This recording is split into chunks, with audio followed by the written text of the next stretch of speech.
Hello, this is Dr. Paul Cottrell, and I'm doing a recording on November 30th. Thank you for joining. I greatly appreciate it.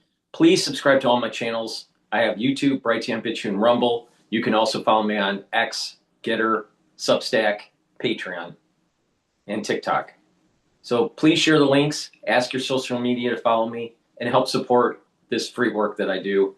If you pay attention, you'll understand how to manage the markets, how to improve your health and wellness, and also you'll understand my opinion on the things that are happening in the news. Some of them are somewhat benign, others are existential. So please help support the work by going to my website, the-studio-reykjavik.com. And if you like the content, please donate. You can donate through Stripe, PayPal, or buy me a coffee. And you can be a paid member to my Patreon and Substack channels. So with that, I'd like to just plug a couple products before we start the news. There was a shooting in California last night. So we're going to go over that with Live Now's clip. Please go to my store and get the C60. C60, you can get it in MCT coconut oil, extra virgin olive oil, or avocado oil. You can get it in a 2 ounce, a 4 ounce, or an 8 ounce configuration. It is cheaper to purchase the higher ounce configuration because the cost per ounce is less.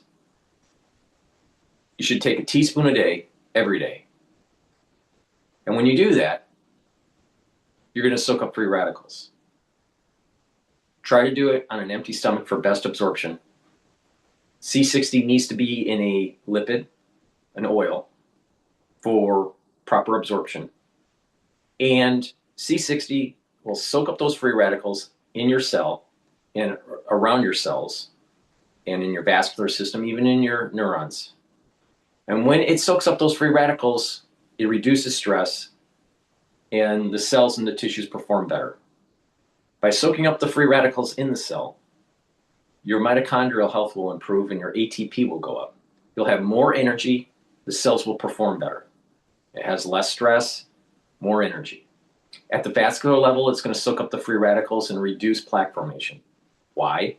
Because LDL has to be oxidized that leads to a cascade to build plaque. If you soak up the free radicals, the LDL can't oxidize. It can't go through its oxidation process. So you're reducing plaque formation when you're taking C60. It also helps with your immune system and your endocrine system so they perform better. And for your neural health, it reduces inflammation, soaks up those free radicals, helps with the mitochondria. You'll have more energy for your neurons. You'll have more neurotransmitters, and over time, you'll improve neuroplasticity. That means you'll be thinking better and your memory will improve. So please go to my store and get the C60. In addition, C60 also helps the basal layer of your skin, and therefore your skin will be healthier. You'll see a noticeable difference in your body if you take this every day within 2 months. After that 2 months, you're going to start feeling the effects. You're going to start noticing you have more energy, you're recovering quicker after a workout, your immune system is better, your endocrine system is better. If you take this every day for a year, you will look younger. So please go to my store, the-studio-reykjavik.com, and get the C60. And also take zeolite. Zeolite removes heavy metals, toxins, and chemicals. Take 3 small drops underneath your tongue. Drink filtered water. This will bind to those toxins and allow you to urinate them out within 6 to 8 hours. Do that every day, and your immune system and your endocrine system will perform better. Please go to my store and take the zeolite every day. All right, with that, let's go to Live Now. So this is a mass shooting at a California banquet hall, killing 4 and wounding 10. This happened last night.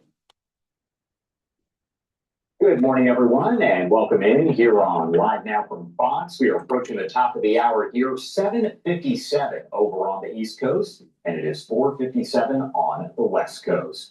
My name is Josh Breslow, and I'll be here with you for the next several hours as we break down all of your top stories and live events from across the country and across the world. Right now, I do want to call your attention to the video that you're looking at right there on the right-hand side of your screen, just coming into our newsroom, as we are following some breaking news right here off the top. Now, we have learned out of Stockton, California, that at least 4 people have died and several more injured in a shooting that happened at a child's birthday party. This happening late last night. Now, the county sheriff's office there receiving a report, they say, around 6 p.m. local time about a shooting over on Lucille Avenue. The Stockton Vice Mayor, Jason Lee, writing on Facebook that the shooting occurred at a child's birthday party and initially reported that the party was taking place at an ice cream shop in the area. You actually see it in some of the video there. However, sheriff's officials later clarified that the party and the shooting there actually occurred at a banquet hall nearby. Quote, "Tonight my heart is heavy," Lee said, in a way that's hard to put into words. As Vice Mayor of Stockton and as someone who grew up in the community, I'm devastated and angry to learn about the mass shooting at a child's birthday party. Heather Brent with the sheriff's office said at a news conference that 14 people in total were shot there. Of those 14, 4 of them died of their injuries. Now, unfortunately, police do say there is the potential that some others could pass away. The victims, including children and adults, and they've said that a preliminary investigation indicates that the shooting, quote, may have been a targeted incident. We do have this news conference that was held overnight with several different officials, and I do want to play it out for the first time right now on Live Now from Fox. What we have confirmed at this time is that there was a banquet hall where a family was celebrating. We have 14 victims of this shooting. 4 of those are deceased. The victims have been transported to local hospitals throughout the area. This is a very active and ongoing investigation. Information remains very limited at this time. Early indications suggest that this may be a targeted incident. Investigators are exploring all possibilities at this time. Detectives are working diligently to determine the circumstances leading up to this incident. We are urging anyone with information, whether it's videotape, surveillance, maybe you're in the area and you saw something, to please contact the San Joaquin County Sheriff's Office. Our number one priority right now is identifying the suspect in this incident. We're very grateful for our local law enforcement agencies. We have called out several agencies to come in and assist, including Manteca Police Department, Stockton PD, we've got the District Attorney's Office, we have the FBI. Again, our number one priority is ensuring that we find that suspect and hold them accountable. Ages range from juvenile to adult. I don't have specific ages that I can release at this time. That's under investigation at this time. Were the victims inside or outside of the venue? To my understanding, and again, I'll correct this if needed, but to my understanding that the victims were inside of the banquet hall. What is the name of the banquet hall? I'll have to provide that at a later time. To my understanding, it was a family gathering. The mayor said it was going to do a child's birthday celebration. That's information that's coming in at this time. I do not have that to confirm. Where's the suspect? We're working to locate the suspect at this time. Is there any reason to believe that it's more than one person? That's information that we'll have to confirm at a later time. Were you firearms coming to see? We don't have that information for you at this time. Description of the vehicle. The investigation on the motorcycle. We will not be releasing that information at this time. Everything is under investigation. Are you able to share which direction the banquet hall is in, if it's further down Fulton or Lucille? So behind us, I don't know if you guys can see it, there's a Dairy Queen. Inside that parking area, there is a banquet hall. It's further down. City or county? County. The sheriff's office is handling this investigation at this time. There's a shooter outside and shots fired. Specific information is all under investigation at this time. We will be providing an update when we can. I have to imagine I'm definitely going to speak on this. Investigations like this involving children cannot be easy for any of the deputies or officers on scene. It is unfathomable that there are young children who are harmed, that there's anybody who is harmed in this, and our hearts go out to those victims, to their families, and to our community. Tragedy of this nature is unthinkable, and it absolutely breaks our heart to have the loss of life and to have the loss of life to children in our community. Right now, we are doing everything possible to bring the individual that's responsible for this to justice. We are working very hard with a multi-agency approach led by the San Joaquin County Sheriff. People haven't been paying attention. There is a curse that is happening. It's starting to emerge. Now, this is only the preamble to the curse. That curse on the world is going to start on September 11th, 2026, and it's going to go through 2027. It's going to go through 2027 and stop around October, beginning of October of 2027. So September 11th, 2026 to the first week or so of October of 2027. This is the preamble. Now, why is this happening? There is infighting within the society. It started with Orthodox Jews that did not find ways to bring non-religious Jews into the fold and to have more harmony. This happened about a decade and a half ago, where God started to bring down a curse on certain subsets of people. In this case, it started with the Orthodox.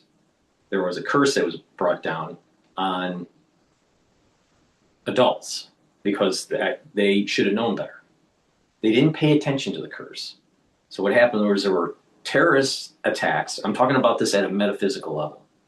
There were terrorist attacks that took place about a decade and a half ago or a little bit more, where the adults were killed.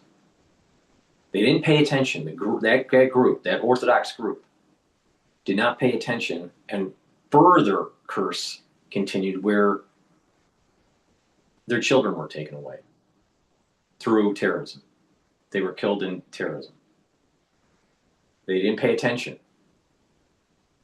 And the secular group, fast forward to October 7th of 2023, the secular group started to not pay attention, and that they needed to get into the fold of observance.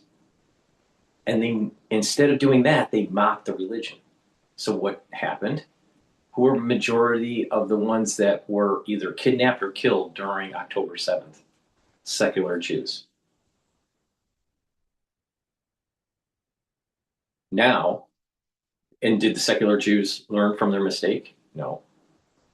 So now what happens is that in Israel, I'm talking about in Israel, now during the October 7th to modern time, did the diaspora of the Jews go into the fold in observance? No.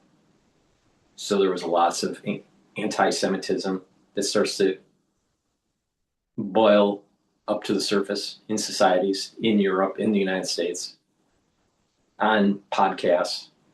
I mean, just listen to Nick Fuentes. So there was also hardship within the secular community, within the Jewish faith. Now, because there's infighting of other religions towards Jews, and Jews within democracies fighting each other and having negative discourse, there's further curse that's coming down. Now, why do I say this? During Rosh Hashanah, if it coincides with the Shabbos, you can't blow the shofar. The shofar is a ram's horn that is blown during Rosh Hashanah to silence Satan or Satan, the great prosecutor. If the great prosecutor is not silenced, judgment comes down. The ram's horn blowing is a harmonic to calm the judgment, to kind of silence the judgment and allow for a blessing to come down, or at least not to have a curse. When you don't blow that shofar, you can't stop it. The curse comes. And that's exactly what happened that is what happened in 2023 for Rosh Hashanah. It couldn't be blown. A couple weeks later, a few weeks later, I think it was around 3 weeks later, you had the incident of October 7th. Something similar is going to happen. Rosh Hashanah coincides with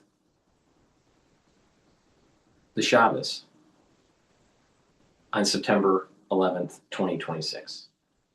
There is going to be a great curse that's coming. Now it's going to hit markets. It's going to hit the financials. It's going to hit military. It's going to hit the cohesion of the society. This is the preamble. Because what was the preamble to October 7th?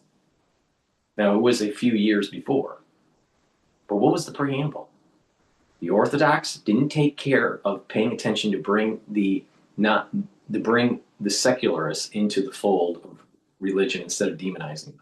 Because religious people have a tendency to demonize the seculars, and the seculars have a tendency to demonize the religious, but the religious from God's eyes viewed it as you should know better, and you find a way to bring them into the fold with compassion, not with hatred. Didn't happen. So what did God do? Started hitting the rabbis that were supposed to be teaching these lessons. They didn't pay attention to the curse. They are hit. And then further curse comes down and they take away their kids through terrorism. The kids die. They're the Orthodox kids because they didn't pay attention. And then it just propagates out. These children were taken away at a metaphysical level because their parents are not paying attention. Their parents are part of the problem. Society's fracturing. And if it doesn't come together in a metaphysical way, all religions, all races, there will be a very heavy price to pay that mankind has never seen ever in its existence. This is the preamble. Just like the loss of the children with the Orthodox was the preamble to October 7th. Now, there will be people that think, well, how do we stop this? There must be a way to stop it. Yeah, you have to stop the infighting. You have to stop the conflict. You got to get back to some of the principles of God, country, and family. And have morality. If you're not Jewish, follow the Noahide laws. If you are Jewish, you got 613 laws that you got to follow. It's actually a lot easier to be non-Jewish than Jewish. All right? But the point here is If people don't come together, it will be a heavy price to be paid, that a big curse will be coming down on September 11th, 2026. This is just the preamble. These kids were taken away because something about their parents. Now, people that are secular, that don't understand the metaphysics or want to think that it doesn't exist, yeah, that's their opinion. They can think whatever they want. But there's going to be further conflict, and this thing's going to get heavier and heavier to the point where we're probably going to see a world war. And there's going to be a lot of death, a lot of destruction. We may even lose our constitutional freedoms.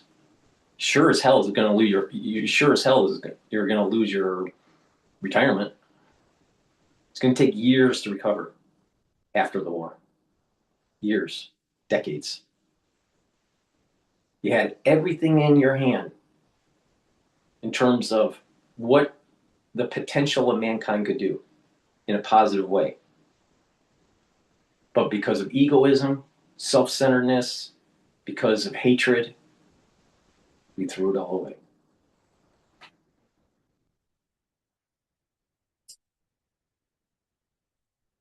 Office and with other agencies that are involved, including the Stockton Police Department, California Highway Patrol, and the Department of Justice. So our understanding at this time that the individual responsible is still outstanding. If you have any information as to this individual, reach out immediately. And if you are this individual, turn yourself in immediately. My office is also working very, very hard with all the other agencies providing support, including my investigation unit, my chief of homicide, and my victim witness advocates that are providing assistance to the families and their victims. Also, when this individual is caught, you have my promise that you will have the full force of my office's resources in holding this individual fully accountable. Let this ring perfectly clear. In this community in San Joaquin County, violence of this nature has absolutely no place at any time, shape, or form, and children should not be harmed by gun and gang violence. Okay? Thank you. This is Thanksgiving weekend. This is when families come together, celebrate, share memories, give each other love. And unfortunately tonight, heaven is a little bigger with the individuals, children and adults that unfortunately do not make it. Stockton is better than this. Whoever did this, if you know them, as the district attorney just said, please call Crime Stopper. You can leave an anonymous tip. We've got work to do, and this type of violence, again, our city is better than that. 2014, I remember the Madison Market shooting. 7 people were gunned down right across from the school district. Unacceptable. And what happened tonight? Again, unacceptable. Families should be together instead of at the hospital, sitting next to their loved one praying. She can say it's unacceptable and blah, blah, blah. You're not getting to the root cause of the problem. This is bigger than an individual. This is a curse coming down to mankind because it doesn't deserve the prosperity that we have right now.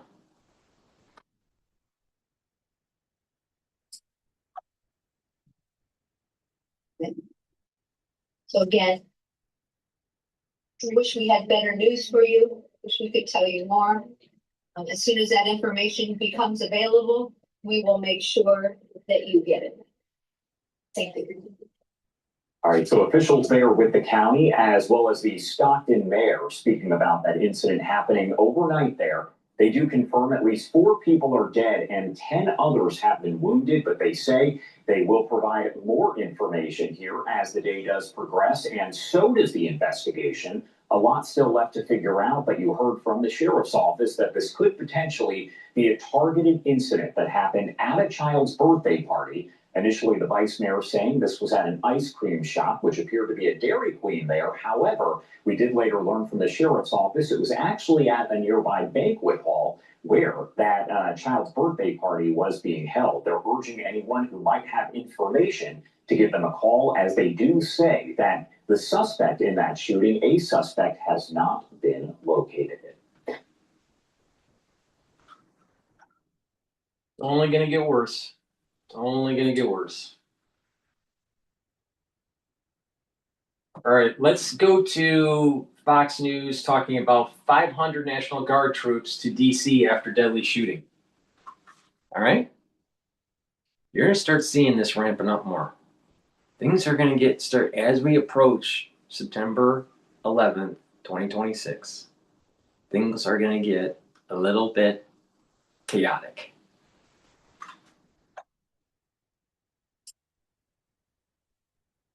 Please go to my store, the-studio-reykjavik.com.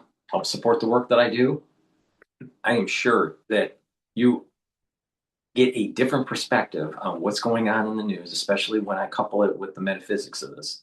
So help support the work, get the products to help support your health and your wellness. I have structural nano silver soaps, very high quality for your skin. You can get it in charcoal tea tree, lemongrass, also in lavender and peppermint.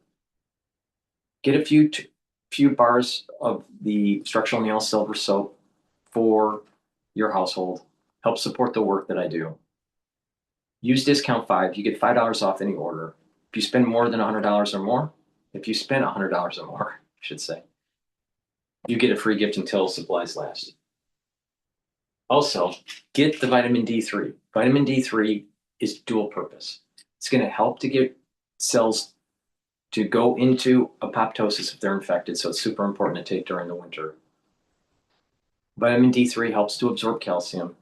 If you do resistance training, it's going to help to build denser bone. Vitamin D3 also helps the cardiovascular system.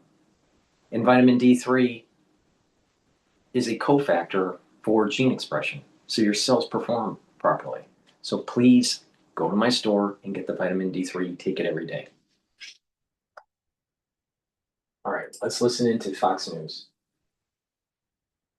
Well, on to this, President Trump is now sending hundreds of more National Guard members to patrol near the White House following that deadly shooting in D.C. earlier this week. Madeline Rivera joined us live in Washington with the latest. Good morning, Madeline. Good morning. Despite legal challenges, the president is doubling down on the National Guard deployment in D.C. In fact, we might even see local police be paired with the troops, at least in the short term. The suspect, 29-year-old Ramanullah Lakhanwal, an Afghan national, is facing first-degree murder for the death of 20-year-old Sarah Beckstrom, as 24-year-old Andrew Wolf fights for his life. The day before this shooting on Wednesday, DHS says another Afghan national was arrested after posting a video of himself on TikTok, indicating he was building a bomb with the intent of targeting the Fort Worth, Texas area. Court records show Mohammed Dawood Alokozeh is charged at the state level with making a terroristic threat. According to DHS, he also came to the U.S. as part of Operation Allies Welcome, the same program under which Lakhanwal was admitted to the U.S. On September 7, 2022, Alokozeh was admitted as a lawful permanent resident. ICE has lodged a detainee on him. Now let's just think about this. All right, this individual was the one that did the shooting, right, of the National Guards. This individual here is the bomb maker that they caught. Now they came into the United States under the same program under Biden. Now wait a minute here. The first one, the shooter of the guardsmen, seemed to be working for the CIA. All right, they worked with the CIA. This individual, I'm not sure if worked for the CIA, maybe not, but they came in under the same program. Now, what's the probability of 2 lone wolves happening in such a short amount of time during the holiday, coming from the same program that the United States used to move Afghanis into the United States. That's a super low probability. All right. On top of it, if you're really a lone wolf, would you be TikToking about bomb making? Of course not. This is some sort of psyop operation that's going on. This guy, something is weird about this. Okay, so let's look at some probabilities. So I'm going to take the stance, the hypothesis, that this person is related to the shooter in DC. All right, either tangentially or intimately. They're not lone wolves. They work in some sort of cell, like some sort of terrorist cell. Now, there seems to be a connection to the CIA. Now, either they are working on their own as a terrorist cell, not as individual lone wolves, because the probability of them individually doing this with no coordination, I don't believe that. I don't believe that for a second. So there must be some sort. This must be some sort of terrorist cell. Now the question is it a terrorist cell that went rogue, or is it that they are with a group within the United States that's part of the CIA? I'll call them the Black Hats, that are perpetuating this to create further need to strengthen the national security state. Remember what Trump's doing. Trump's trying to truncate the national security state. And like I said, Trump's hat, 45, 47. You add those numbers up, it's 9/11. All right. And I've been saying, right when he ended up becoming president of the United States in November of 2026 or 2024, all right, I stated when he won the election that under his administration, that there's going to be another type of 9/11 event. Now, couple that with the metaphysics of the shofar not being blown on 9/11 of 2026, and the curse that's going to come down on the world between that and the first week of October of 2027, you can kind of see that something is boiling up. All right. Now, some people have said, well, maybe it's going to be like a Tet Offensive, where you're going to have these terrorist cells that all attack at the same time in the United States. Maybe it's drones, maybe it's just individual bombings, whatever, across the United States at the same time. Or what could it be? Over a period of time, maybe a few weeks, there are these bombings that seem to be happening randomly around the United States. I'm not sure. Maybe it's drone warfare, who knows? But something's going to happen. It seems fishy that if you're a lone wolf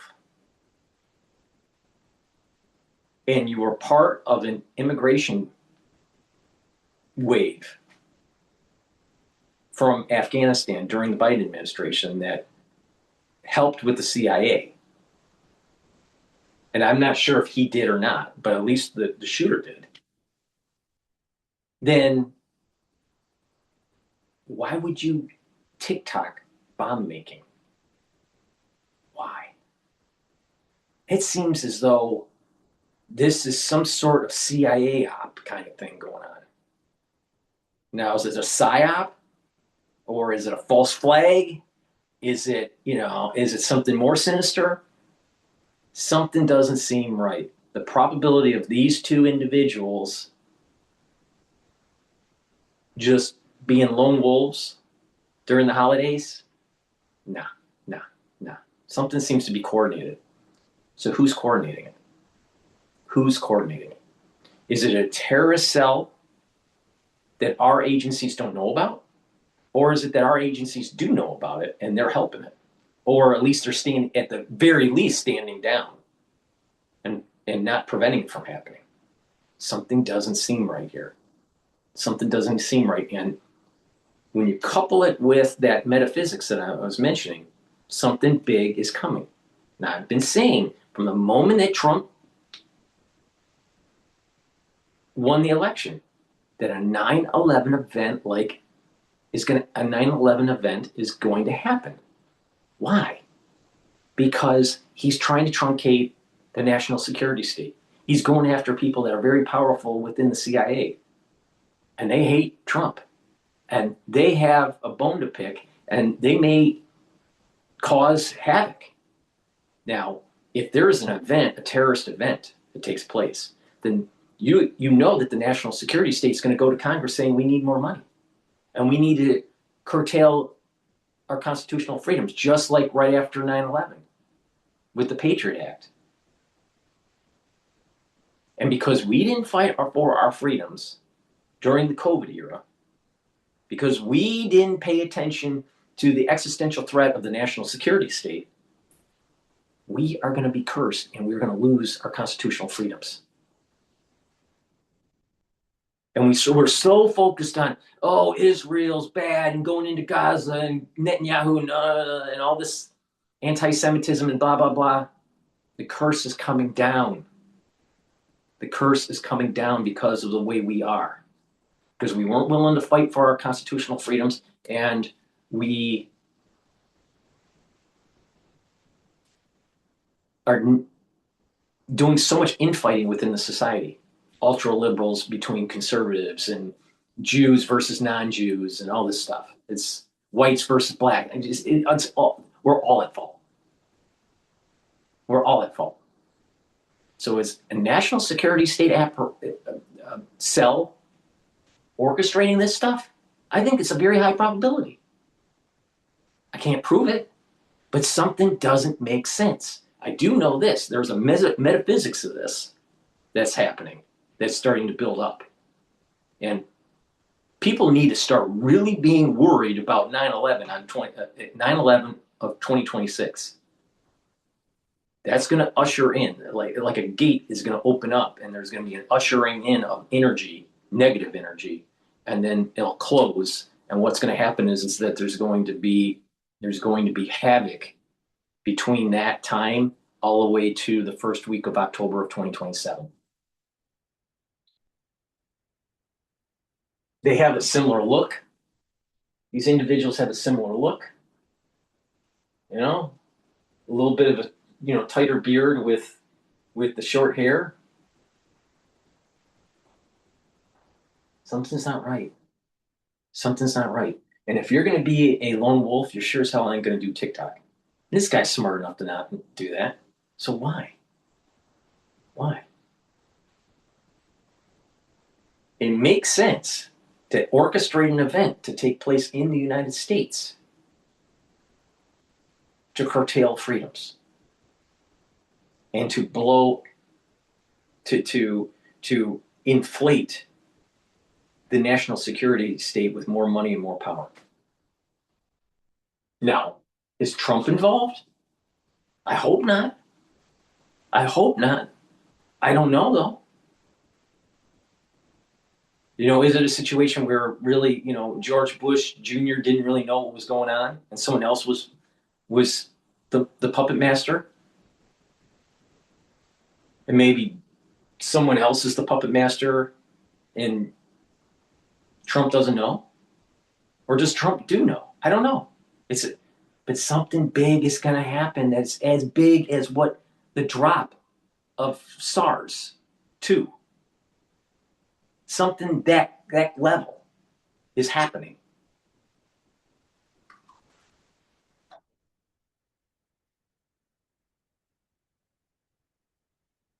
Something doesn't seem right. There has to be a connection between this guy and the other guy. Critics show Mohammed Dawood Alokoze is charged at the state level with making a terroristic threat. According to DHS, he also came to the U.S. as part of Operation Allies Welcome, the same program under which Locke was admitted to the U.S.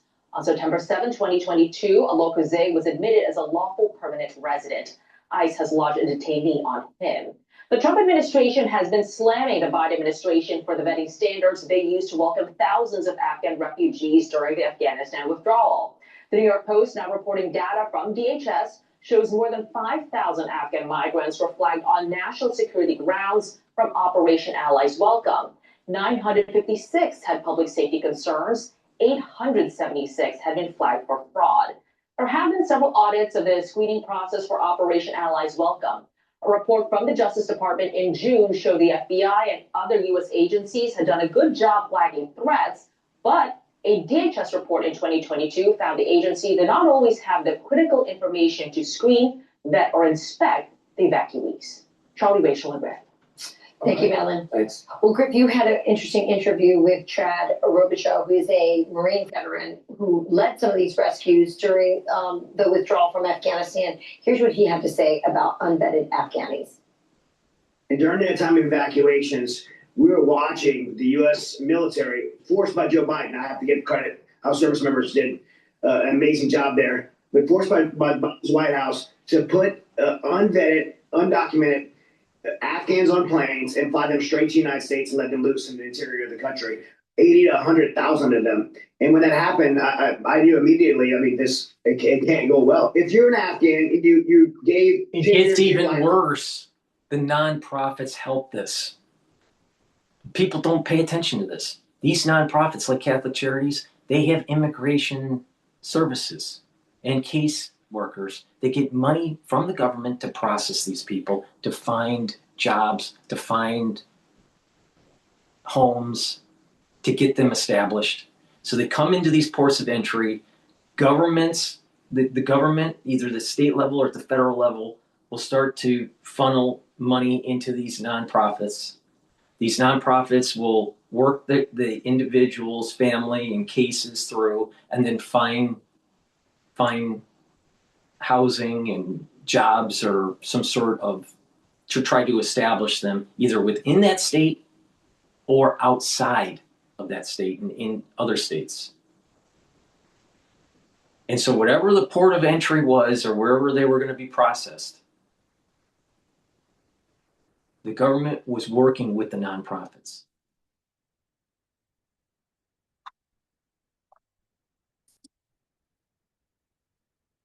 Alongside the Americans, and now the rug was pulled underneath you. We abandoned our allies. Now you know why. Now you know why the states and the nonprofits, they have this open immigration policy, because think about it. Money's flowing into the nonprofits. Money's flowing into Catholic Charities. Money's flowing into the UJF. Money's flowing into these different programs. They love the money. See, they don't really care about protecting the country. They want a porous border, because when you have lots of illegal immigrants and they need to be processed, the federal government money will come in. See, it's an industry, and people need to stop it. If you're donating to these organizations, stop. If you are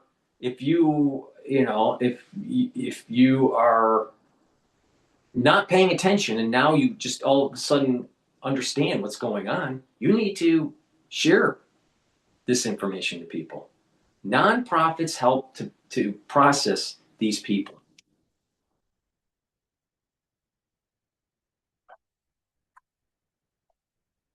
It's crazy.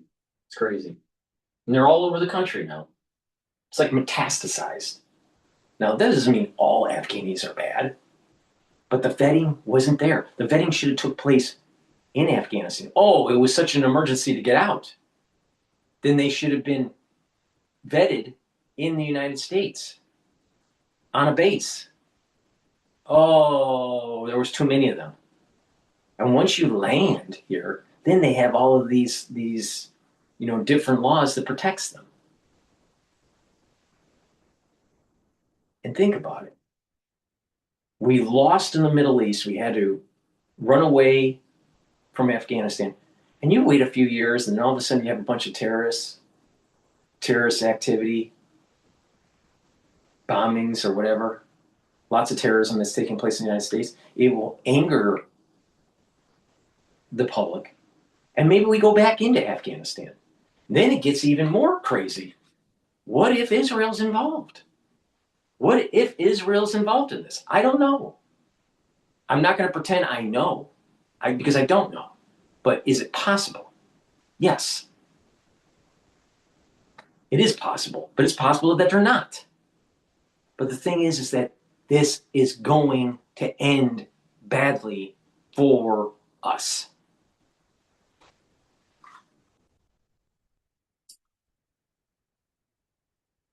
Place in the globe, Afghanistan, between Iraq, Iran, Russia, and China, for the Taliban to take over their women, their children. So maybe, and I'm certainly not giving an excuse for an Afghan that's here in America, but maybe they're here. They feel so betrayed by what the Biden administration did.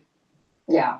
Well, and as we were talking about on the couch during the commercial break, this particular man who murdered these National Guardsmen was trained by the CIA and onto a kill squad. We brought them over. Very interesting what he said, because I still remember Congressman Tom Tiffany from Wisconsin was out front on this issue during that period of time when people were a little nervous to say anything because they were afraid they might be called racist if they did. But he was like, this is a bad idea. You guys are bringing all these unvetted people. They're coming onto military bases, in his case in Wisconsin. They're not culturally assimilating. It's very complicated to do this. They were coming in and out of bases. And he said, you know what? Vet them in a third country. Send them to Qatar. Send them to Turkey. Spend 2 years vetting to make sure that these are people that we actually want in our country, that they don't have mental illness, that they don't have, troubling terrorist ties. That would have been the responsible thing to do. But instead, we brought them here. And in the case of this guy, Charlie, we're finding out we've been paying for his social services, God knows for how long. I mean, he's on all kinds of government assistance. This is the point I'm making. The government assistance comes in directly from the government, either state or federal, to the recipient, and also through the nonprofits. People need to pay attention to this. Part of the problem was the nonprofits. And Catholic Charities is part of this issue. I'm not saying. And then he does this to two of our. There are different types of nonprofits, right? I'm not saying that Catholic Charities was specific to this individual. They might have been.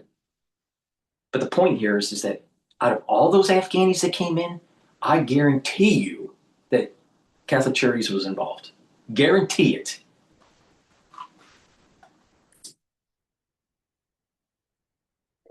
National Guardsmen. Yeah, every bit of it was predictable, and there were a lot of people that were saying at the time, including Tom Tiffany. Yeah, including all of us, who and whatever you get called racist about the stupidest things these days sometimes.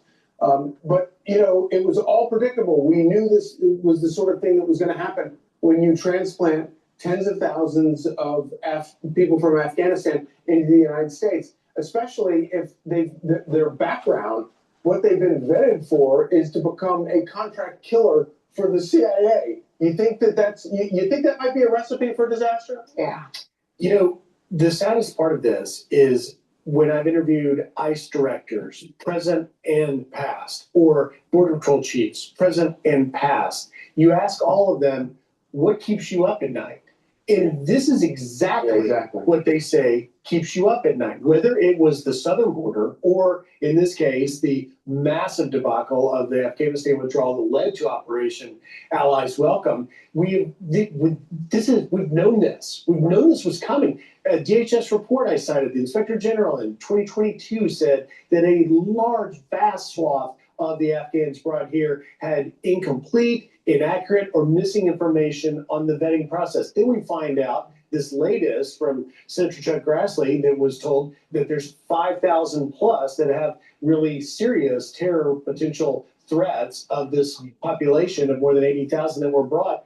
But it's not just the Afghans. Right. It's everyone else from all these other countries that came across under the Biden administration. And that's why, President Trump and the administration is taking a little bit of criticism for now revetting and re-scrutinizing this. But which has to be done. Yeah, I think could be more important. It has to be done. By the way, can I say this before we move on to the next story? A lot of these things, including what happened at the southern border, which also brought over known and unknown terrorists. We saw massive From other places, not even in Central America. Exactly. But a lot of this is done under the guise of compassion. Right. It is not compassionate to take people who lived in little villages that are, I mean, this is beyond third world. This is like, you know, pre-civilization kind of conditions in many cases.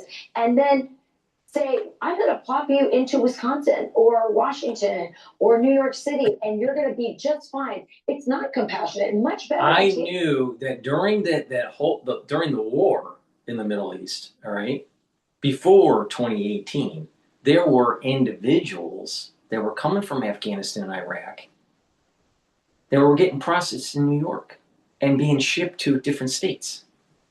I know this. This happened, all right? Now, this is a little different. This was in the fall of our military presence in Afghanistan, and there was a big rush of Afghanis. But the point here is that the betting wasn't proper. Now the question is it these cells are starting to be activated, and now we have to deal with them, or are they working with our national security apparatus? And that they're using terrorism to try to take down or weaken Trump's administration.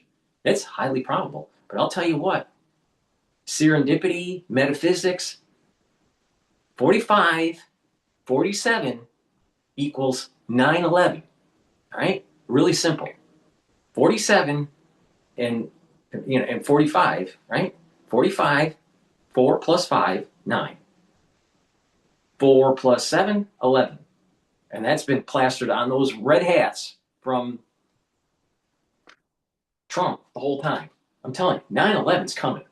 Another one is coming. Now, it's not going to be planes in a tower in New York. It's going to be something different. Something different. Now, what is it? What is it?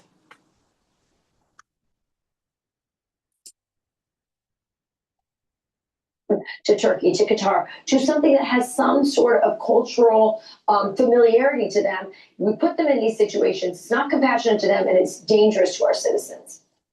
Well, and to your point, Rachel, actually, the more you sort of walk that out, you have individuals like this who clearly have we don't know the motive of Ramanullah Lakhawal. We're going to find out with the investigation, the individual that shot the guardsman.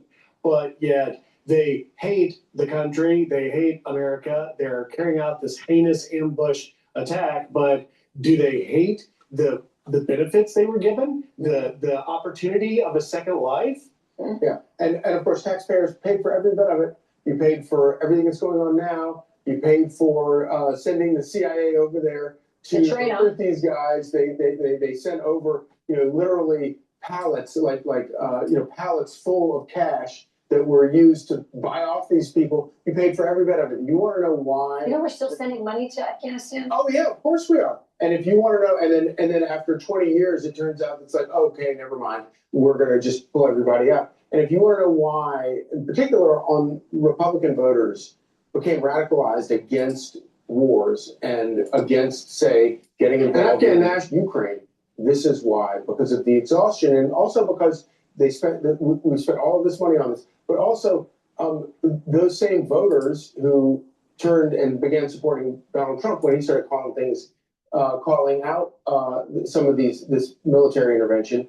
It's because those same voters are also the people whose brothers and sons and fathers went over and fought in these wars and came home broken because of those wars. And it's been the most radical, fascinating political change of our lifetime. Absolutely. I understand why.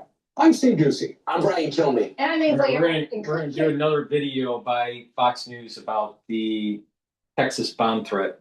Please go to my store, the-studio-reykjavik.com, and get the complete multivitamin. This is easy to digest, and these have the vitamins that you need for cofactors for enzymatic activity, so your cells perform properly.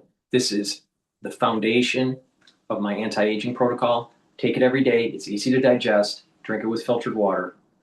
And when you have the proper cofactors for enzymes, they will work properly in the cell, and your cells and tissues will perform better. And get the Max 35 or the Cleanse, right? Max 35 is 35 parts per million. Cleanse is 30 parts per million. They're at different price points, but take a teaspoon a day every day, swish in your mouth, gargle about 20 seconds or 30 seconds, and then swallow.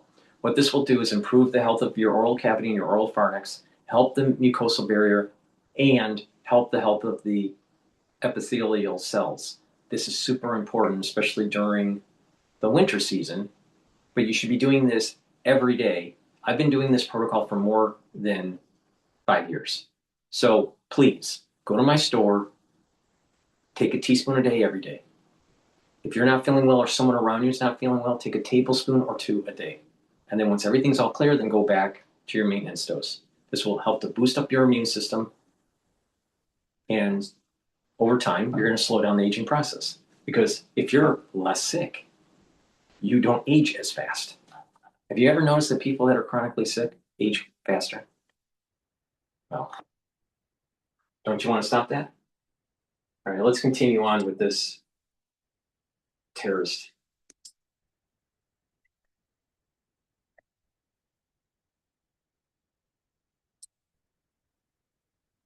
Under the Biden administration, posted a video of himself on TikTok indicating he was building a bomb with an intended target of the Fort Worth area. White House Press Secretary Caroline Leavitt posting, quote, "The magnitude of the national security crisis Joe Biden unleashed on our country over the span of 4 years cannot be overstated. President Trump has directed his entire team to continue rooting out this evil within our borders." Our next guest is a U.S. Marine veteran who helped lead rescue missions during the Afghanistan withdrawal. Chad Robichaux joins us now. Thank you so much for your service, but also thank you for joining us this morning on this incredibly important story. You know, you did several deployments to Afghanistan. You fought alongside a lot of these Afghanis, and I think you probably supported helping some of them get out of Afghanistan during that disastrous withdrawal. What were the problems you recognized at the time with letting 80,000 Afghani nationals into the United States? Yeah, I mean, I said this on Fox News at that time. I said this in my book that I wrote 4 years ago. When the NGOs were doing the evacuations, we were evacuating people out of Afghanistan, not bringing people to America. In fact, no NGO, no individual has the ability and authority to bring someone to America. The only people that does is the United States government. And during that time of evacuations, we were watching the U.S. military, forced by Joe Biden. I have to give credit. Our service members did an amazing job there. But forced by the White House to put unvetted, undocumented Afghans on planes and fly them straight to the United States and let them loose in the interior of the country. 80 to 100,000 of them. And when that happened, I knew immediately, I mean, it can't go well. Eventually, one of them has to be a bad guy and is going to do an attack on the United States, and this would happen. I mean, that is one scenario. We also have the border that was open every single day. Now, our country is it has been just overrun by we don't know who. And this should be no surprise to anyone. Well, one of the points, important points that I think that you have made is the fact that, so some of these guys were vetted, but they were vetted to become contract workers for the CIA, not vetted to come and live in suburban America. Yeah, look, I worked in the special operations community for 14 years. When I was in Afghanistan, I was a DoD contractor on JSOC task force, and we had CIA trained Afghans working with us. We had JSOC trained Afghans working with us. We vetted them to work for us as combatants. And there's a big difference when the enemy of my enemy is my friend. Right. They're great to work in. And it doesn't mean they wouldn't eventually be a good American, but the criteria of them working as a combatant doesn't qualify them to integrate in our society. There's a separate process for that, and that's the State Department's responsibility to do that. That's why when we got people like my interpreter, Aziz, out of Afghanistan, he had to go to UAE and wait 9 months for the State Department to do their due diligence process to make sure they were safe to come to America. And, Aziz is a friend. He's here. Yeah, you raise a really important point, because even if they were good, loyal friends and soldiers there, the cultural differences are extraordinary. And you have two problems. One is the fact that maybe they have, prior ideations about America. But the other thing is just the cultural shock of coming here. We don't know, maybe coming here and the duress of being here for years, feeling out of place, the cultural shock could also turn somebody against the United States. Well, I mean, look, people, not a lot of people are saying this, and it can't be overlooked. If you're an Afghan and you gave 10 years of your life to fight alongside the Americans, and now the rug was pulled underneath you, we abandoned our allies there. We left the most strategic place in the globe, Afghanistan, which is Iraq, Iran, Russia, and China, for the Taliban to take over their women, their children. So maybe, and I'm certainly not giving an excuse for an Afghan that's here in America, but maybe they're here. They feel so betrayed by what the Biden administration did. They're back here driving an Uber because that's the only job they could get. Meanwhile, their mom and their sister's back getting raped every day by the Taliban. Right. I mean, there's the Biden administration has set up a very good scenario to be hated by these people. Exactly. And it's certainly an excuse, but it's a reality that we have to recognize. Yeah, without a doubt. It is not any excuse whatsoever, but it does remind us all that. But you have these two independent, I mean, think about the probability of this. I still think that there's some sort of CIA coordination here or some sort of deep state coordination. The probability of two lone wolves happening so close together, one in DC, one in Texas, they're both Afghanis, both coming from the same program to get into the United States through the Biden administration. No. Because we're talking only days of each other of this happening. There has to be some sort of deeper coordinated issue here.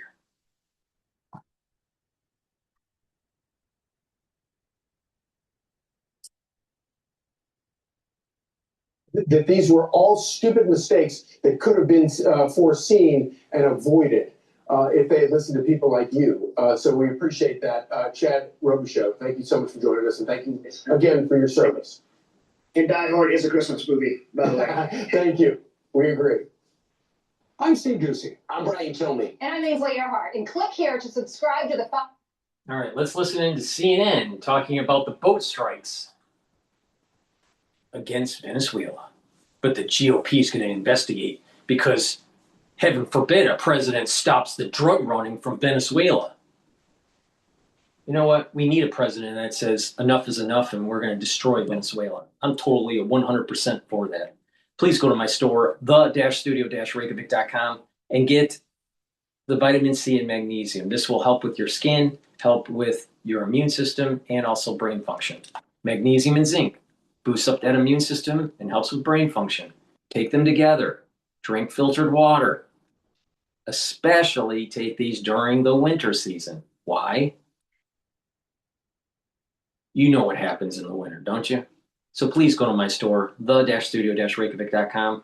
Get the magnesium and zinc and the vitamin C and magnesium. Magnesium also helps the efficacy of vitamin D3. Olive leaf extract helps with your immune system and your cardiovascular system. It will bring down inflammation and help you control your lipid profile. Take it every day. And ubiquinol. Ubiquinol is the most bioavailable form of CoQ10 that you can get.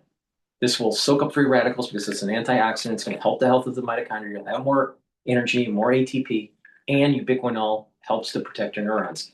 Take this, especially if you're 40 years of age or older. Please go to my store, the-studio-reykjavik.com.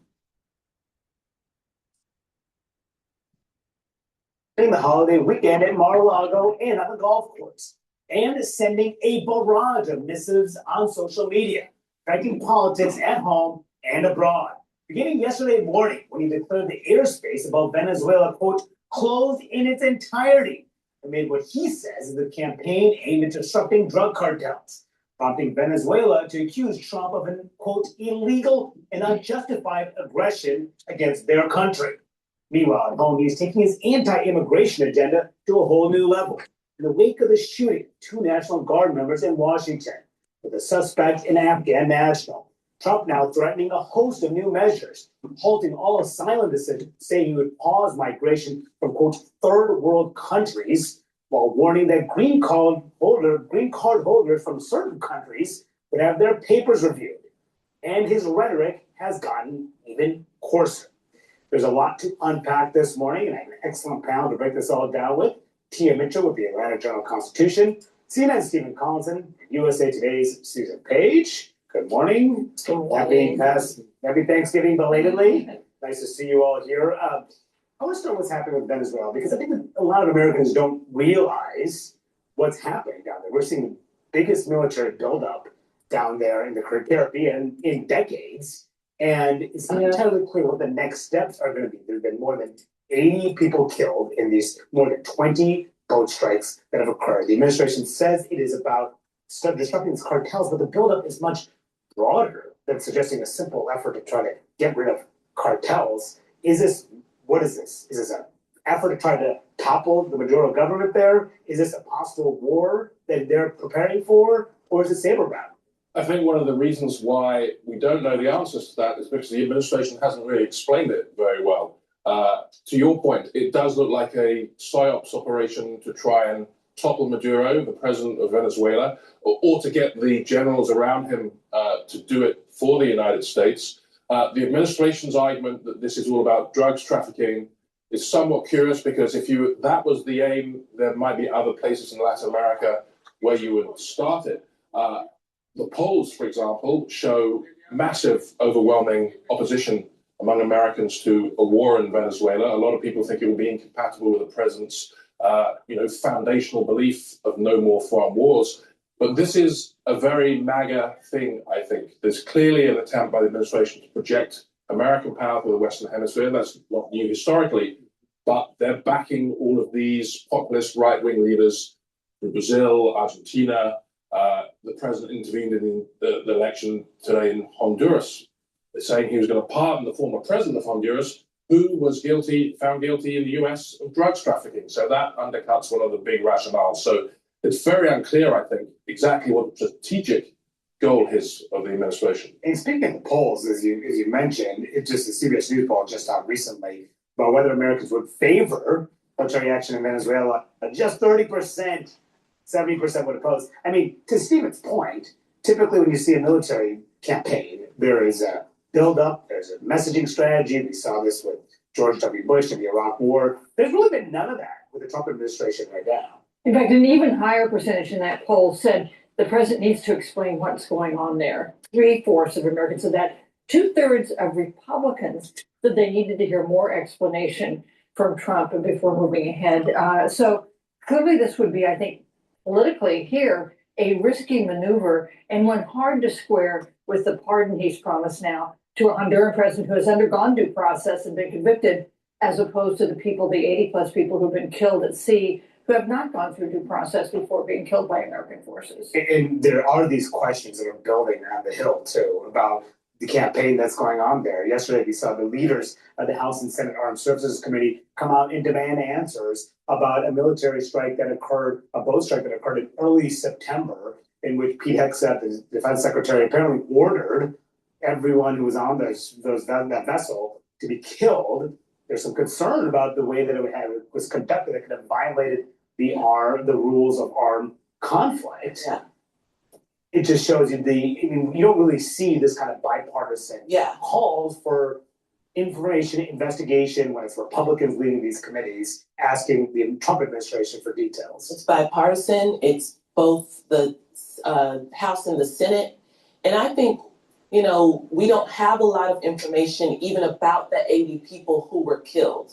But the little bit that has been reported as media has been digging is that they were relatively low level on, the hierarchy of drug trafficking. They were probably just regular people who were hired to do the transporting, not necessarily the masterminds behind the operation. So again, the question is, if you're just killing the mules, so to speak, does that really affect the operation? Because at the end of the day, probably the cartel saw them as dispensable as well. So I just think there's so much problematic about these killings, about the buildup, about what the plan is for Venezuela. And I think most Americans, not just I mean, Trump, as we've talked about, his whole campaign was centered around ending foreign wars, focusing on domestic issues. But even beyond that, I think a lot of people in America are just like, why Venezuela? Why now? Why in this way? It just doesn't. Wait a minute.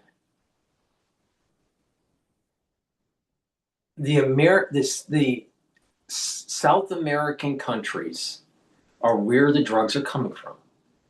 To deal with a domestic issue like drug abuse and the fentanyl deaths, you have to go to the source. You have to stop the supply. Killing, destroying Venezuela is a domestic policy. There is nothing wrong with that. It gets to the root cause of the problem. Plus, maybe we'll get a little bit of oil out of it too. There's just not enough evidence or information. And I want to get back to what you referenced earlier here, Stephen, about his pardon that Trump gave to. Then you also have to pay attention to, well, wait a minute here. Do we want communism to be in our hemisphere? Do we want Russia or China to have a foothold in South America? Do we want dictator rule or do we want democracy? Now, there's going to be people that say the CIA promotes dictatorships instead of democracies because you have the capitalists wanting to control a dictator versus the will of the people within South America. But that's a nuanced argument that's brought by Noam Chomsky and others. But we have to make sure that we don't have communism at our front door. Now, if it means destroying countries to prevent them from getting a foothold, having communism get a foothold in our hemisphere, I'm all for World War. Because this idea that we'll be America first and we're going to just focus on domestic policies and we're not going to worry about what's going on in our, in our hemisphere. Well, wait a minute here, huh? Wait, huh? What? You got to, the Pacific is really important to understand and to make sure that we maintain our hegemonic power. And wait a minute, you also have to make sure that you don't have the crouching tiger starting to emerge from South America. See, they're the same. They're related. You got to deal with it. People need, we are the hegemonic power. China is a rising hegemonic power. And we have to make sure that China loses and we win. So, yeah, what's wrong with it? What's wrong with it? What's wrong with destroying Venezuela? What's wrong with that?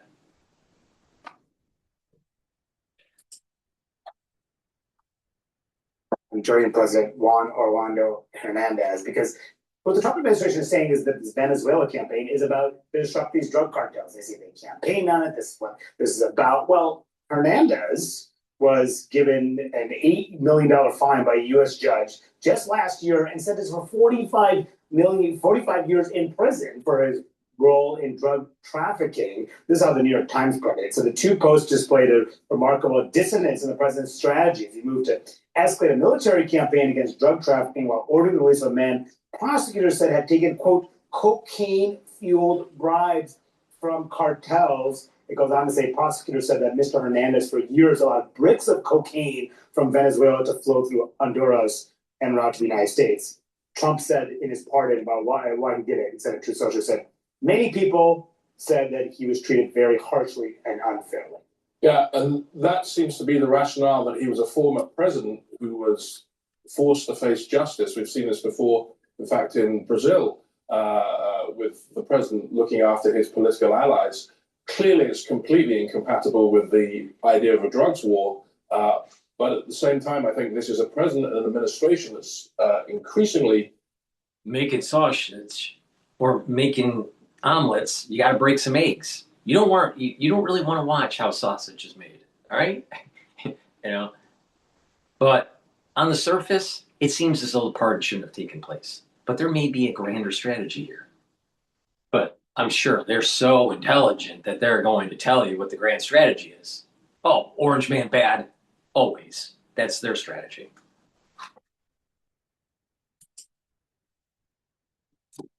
Seeking to use its power for its own purposes while it can, and perhaps isn't as much worried about polls and the Constitution and power as perhaps it should be, given the fact that a lot of Republicans are worried about how this all plays out in the midterms. The fact that the Republican chairs of the House and Senate Armed Services Committee are willing to announce that they're going to investigate this, demand some answers from the Trump administration, strikes me as one sign of the erosion we're beginning to see with President Trump standing, even with his own party. We've been waiting for years for this to happen. It's been predicted again and again.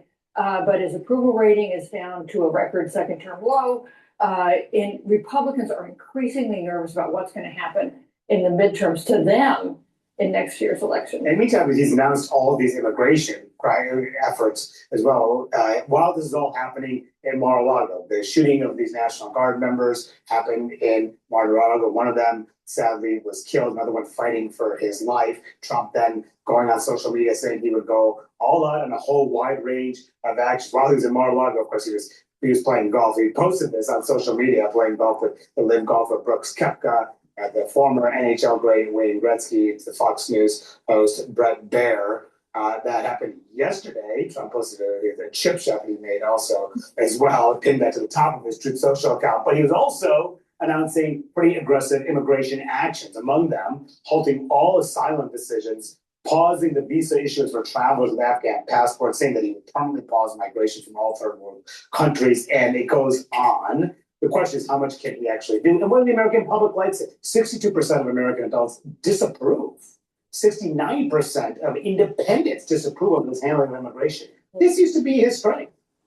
Yeah, and the perception was that Trump was initially, when he came back to the White House, he said, I'm doing what I was elected to do, which is crack down on immigration. So this polling indicates that people think he's gone too far, because it's not like he hasn't done what he campaigned on, but he did it in a way that I think some Americans perceive as extreme. And now he's announcing more policies that in many ways are not only extreme, but again, it's the lack of focus. What are we trying to accomplish here? Because if this is about the very tragic killing of the National Guardsmen, then we need to know more about the motives behind that killing to make sure that nothing like this happens again. By all accounts, this individual accused of killing the National Guardsmen was vetted, was a legal immigrant, legal. So some of the things that the president is announcing don't seem to really be about anything other than more extreme in immigration rules. I even go back to thinking of how they explained it, kind of just like the way the Venezuela campaign. They said they were going to do the largest deportation force in history. Trump campaigned on that, sure. But then when they were asked after they won, well, what does that look like? They didn't quite explain it. They said that we'll get rid of the most violent criminals, and but it's like, okay, then what? And we've seen this go much further. All right.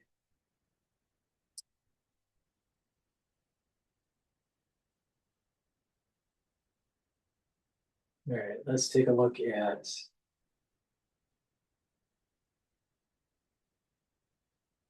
MS Now. It used to be MSNBC, but now it's MS Now.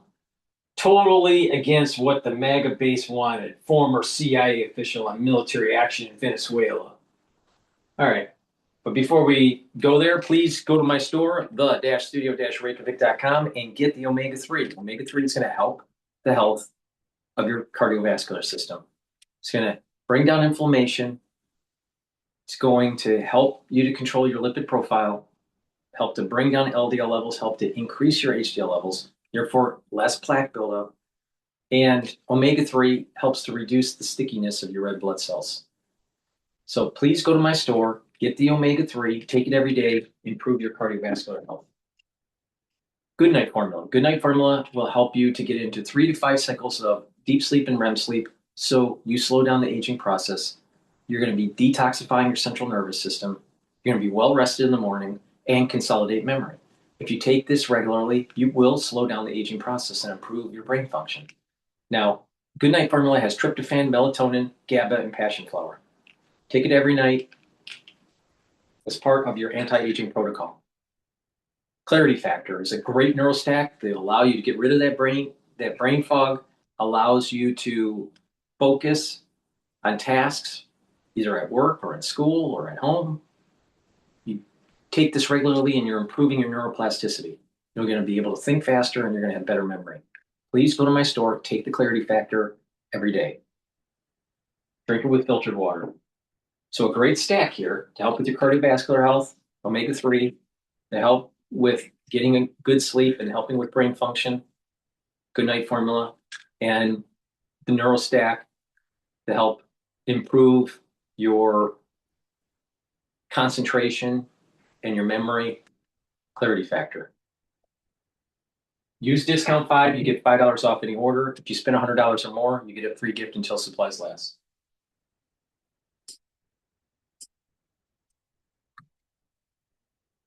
What is taking us to be a critical week in foreign policy, starting with new escalation of what the Trump administration called a war against drug cartels in Venezuela. On Saturday, President Trump declared on Truth Social, quote, "To all airlines pilots, drug leaders, drug dealers, and human traffickers, please consider the airspace above and surrounding Venezuela to be closed in its entirety." Of course, it's not entirely clear what he may mean by that, since he doesn't have the authority to close another country's airspace unilaterally. It's like not a thing, guys. Venezuela's foreign ministry accused President Trump of making it. He's basically saying, get out of the way so there's not more collateral damage. Because something big is going to happen. And that's what the crazy ultra-liberals don't understand.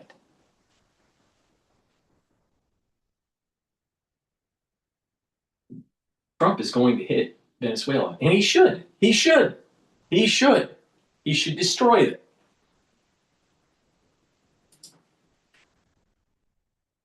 Phoniest threat and, quote, another extravagant, illegal, and unjustified aggression against the Venezuelan people. This all comes days after President Trump warned the United States could expand the attacks on alleged drug trafficking boats to possible land operations very soon. And it follows shocking reporting from the Washington Post that Defense Secretary Pete Hegseth gave a spoken order on the frozen Caribbean boat strike to, quote, kill everybody. That's according to a source that talked to the Post. Both the Senate and the House Armed Services Committees, led by Republicans, now say they will amplify their scrutiny of the Pentagon and the administration's strikes on alleged drug boats in the Caribbean. But while it remains unclear the Trump administration is trying to foment war with Venezuela, it's stepping up efforts to end Russia's war in Ukraine. Now, you ever wonder why the ultra-liberal media, which is just a sounding piece for the national security state, why they're saying it's bad to blow up drug-running boats? Because the black operations are coming from the drug running. That's why. Look at that. Don't you think, would you prefer to pay attention to what's going on in the world by Dr. Paul Cottrell or Mr. Afro? Be honest. There's something wrong with the way he dresses. Get a haircut.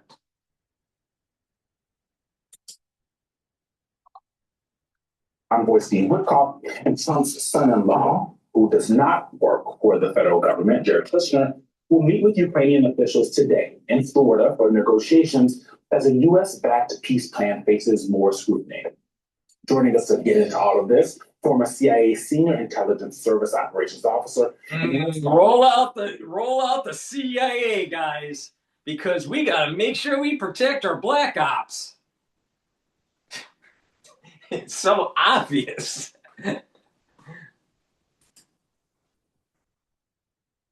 Intelligence analyst Mark Palmeropoulos. Mark, thank you very much for getting us early on this weekend. I want to start with the closing of the airspace. We know he can't do that. That's not a thing. But what do you think he is telling folks? Because when I talked to some folks yesterday, whether they would be illegal or... This whole it's not a thing stuff, that the first time I ever heard it was a comment by Zuckerberg, but I hate that phrase. It's not a thing. It's not a thing. Can someone state something without saying it's not a thing? Does he have the authority to shut down the airspace of another country? No, because these countries have sovereignty. But it doesn't matter, because what he's basically saying is shut it down because we're going in. Be prepared, because if you're not, you're probably going to get blown out of the sky. Plus, they want to clear it so it's easier for our Air Force to come in, our missiles to go in, less collateral damage, all that, right? So they don't understand just means of war. Now, of course, the CIA guy does, but he's got an agenda. His agenda is protect the black ops, protect the drug running, stop Trump's incursion in our black operations, because we're the national security state and we don't obey the Constitution. We supersede it. We do whatever we want because we are the national security state. That's what that guy represents. He doesn't represent America. He doesn't represent we the people. He doesn't represent our constitutional freedoms. He wants to take them away.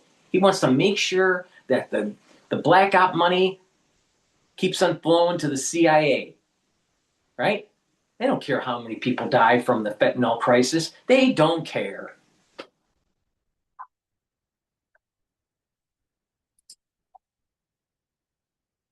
You know, folks like you who are national intelligence and national security, they are saying that it looks like, sounds like, that some strikes inside Venezuela could happen soon. Is that what you're reading as well? It certainly looks like that. You know, Trump really drops these Easter eggs, these little hints all the time.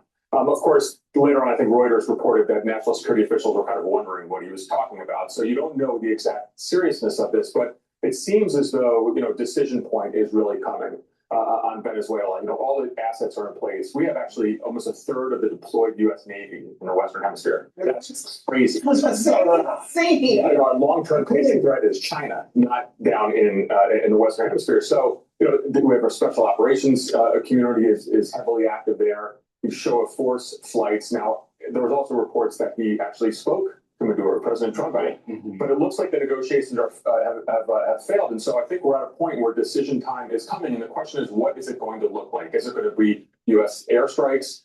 There's this notion of CIA covert action. Trump, I can talk about it. We know about that. Well, he did it in a press conference, which of course a lot of us. What's going to happen is there's going to be Tomahawk missiles launched from the Navy. There's going to be airstrikes by the Air Force, and there's going to be a potential attempt of a coup to overthrow Maduro.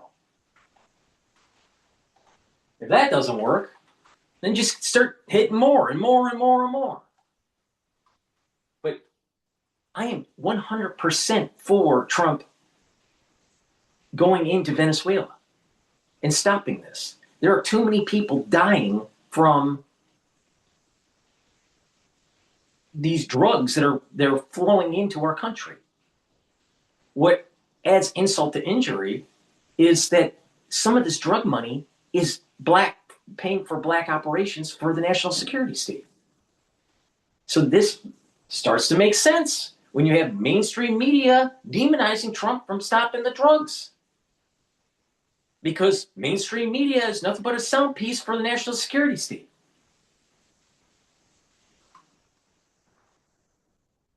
We continue.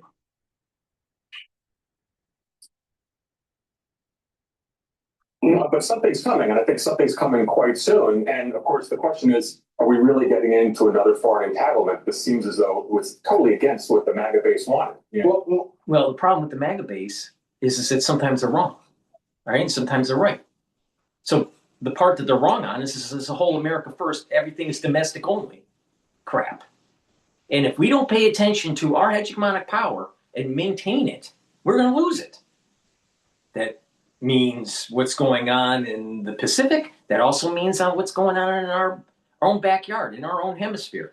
Do we want communism? Do we want dictatorships? Do we want, one party rule and not, and do we want a controlled economy in South America? Or would we prefer to have democracies and capitalism? Now, we muddy the water here because through certain covert operations under Nixon and other presidents, we do these coups and prop up these dictators because we have these lobbying groups that need special favors for their international company. And they're afraid that if there is true democracy in some of these countries, that they may lose their property because there's maybe a property takeover, especially in the oil and gas industry. But not just the oil and gas industry. Just look at what happened in Chile in the 1970s. Ford was involved. Oil companies were involved. Metal companies were involved. So we're not lily white. America's not lily white when it comes to our foreign policy, unfortunately. All right? We've done things that are just bad. And Noam Chomsky has written lots about this, about the bad stuff that America has done in South America, especially in Chile. All right?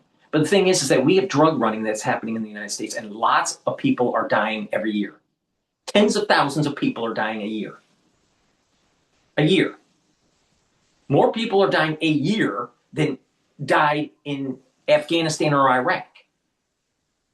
So, during our war against terror. So, we need to really pay attention here. We have to stop the drug running. We have to stop the supply, and we have to stop the demand. And if we don't, we have a society that's less productive, and it weakens our national security. If a bunch of people are, have that fentanyl frozen look that are walking around in Boston, they're not even walking around, they're just frozen, in Boston, New York, and LA, and that starts to metastasize across the United States, do you think that we're going to have a really strong nation? They're addicted to these different drugs? Of course not. So you got to stop the demand, and you have to stop the supply.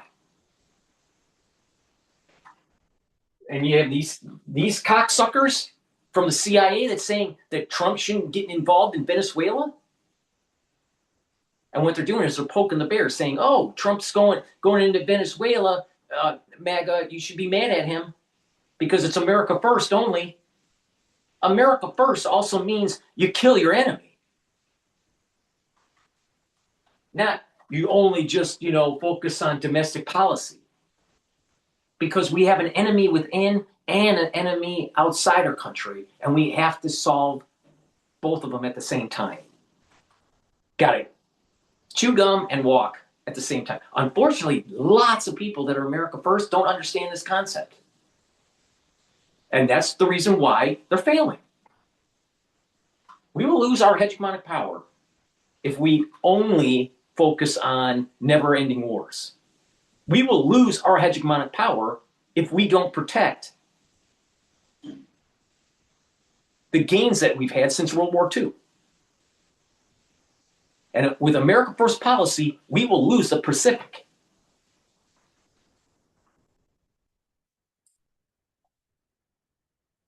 Mark, one could look at the threat about Venezuelan airspace as saber rattling that came yesterday while we were on air. But what's wrong with that? What's wrong with the president saying, Venezuela, you better start putting down your planes. Don't have stuff flying around because something might happen.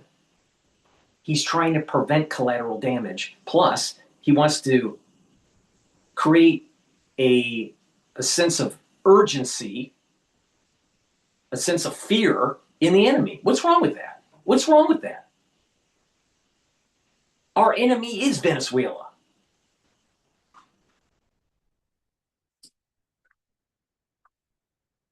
Yesterday was yet another bit of saber rattling because on Thursday from Mar-a-Lago, here's what a warning that the president gave to Venezuela about land action. Watch this. People aren't wanting to be delivering by sea, and we'll be starting to stop them by land also. The land is easier, but that's going to start very soon. We can warn them, stop sending poison to our country. So between the airspace threat, that threat that we just saw, you're mentioning a third of the U.S. naval everything is there in the region, including the. What's wrong with that? What's wrong with defending our nation? What's wrong with stopping 40 or 50, whatever, thousand people dying from drug overdose a year? What's wrong with it? The number may be even 80,000, but I'm lowballing it. A year in the United States. No one talks about this. Now, is it the only source? No, of course not. But the thing is that Trump's doing the right thing in solving the supply problem. But the thing is that this goes even deeper, and that is we have to control our hemisphere. And this policy has been around way before Trump, way before the turn of the century. I'm talking about the 20th century. Way before that. This hemisphere is the United States hemisphere. It's we win, they lose policy. What's this legalese crap from these people? Because people like this that's pontificating that Trump is doing illegal actions, these are the same people that want to weaken America.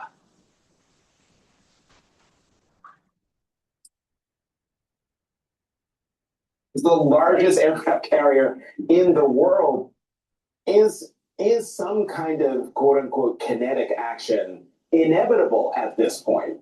I think it is. Again, awesome. Yes, and it's a good thing because it solves the problem with the drug running.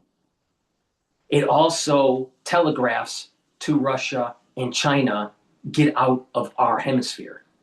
And it strengthens our resolve and our troops, especially in the Navy and the Air Force. So when the kinetic event happens in Taiwan, we are ready. So this is a practice run. Because guess what? We're going to have to storm the beach in Taiwan if it's taken over. But these dipshits don't want to see it. Point to that. The question is, what does it look like? Is it going to be airstrikes against cartel targets, maybe regime targets? We don't even know what the goal is going to be. We still don't have any evidence of who they've been blowing up in these laws. We have their word. Right. And so, but I think that, at some point, there's got to be a decision. Let's also note that the Gerald Ford, this aircraft carrier. Hey, South America is the Wild West. Shoot first and don't care about the consequences. They're the enemy. America wins, they lose, period. No, we got to litigate this. We got to litigate it. We got to litigate it. We got to litigate it. Well, another 50,000 or 80,000 people die from drug abuse.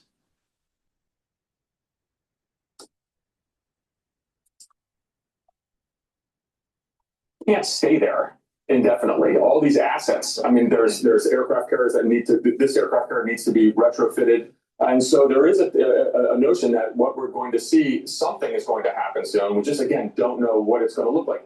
Is there going to be U.S. ground forces who are inserted into Venezuela? We start going down a road of getting into some things in which the American people, I'm not sure, support. And also, where's Congress on this? It's not just the American people. It's primarily the MAGA adherents who voted for Trump for non-interventionist policies. But when we're talking about saber rattling, in my mind, See, this is the problem that I have with America First. I voted for Trump 3 times. All right, 3 times I voted for Trump. I want him to be successful. I also understand that America will lose its empire if we don't pay attention to our hegemonic power and start checking what's going on with China. We have to control our hemisphere, and we have to make sure that we don't lose our hegemonic power and our freedom of navigation in the Pacific. A lot of America First types, they don't understand. They probably even couldn't point on a map where Taiwan is. I bet they couldn't even point the difference between Taiwan and the Philippines. But they want domestic policies only. And they don't realize that we are a prosperous nation because of the sacrifice of our soldiers during World War II. And America First policy leads to an erosion of those freedoms and that prosperity. And so America First isn't taking the lessons learned from the Roman Empire. America First isn't taking the lessons learned from the war between the Athenians and Sparta. America First isn't learning.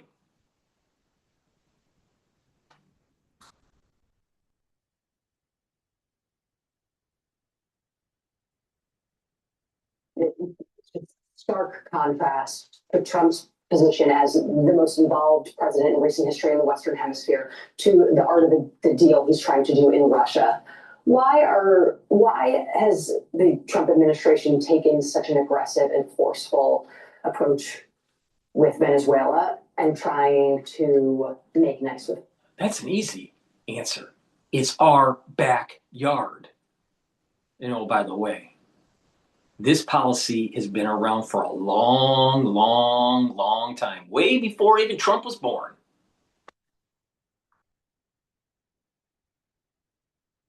Our hemisphere, not Russia's, not China's.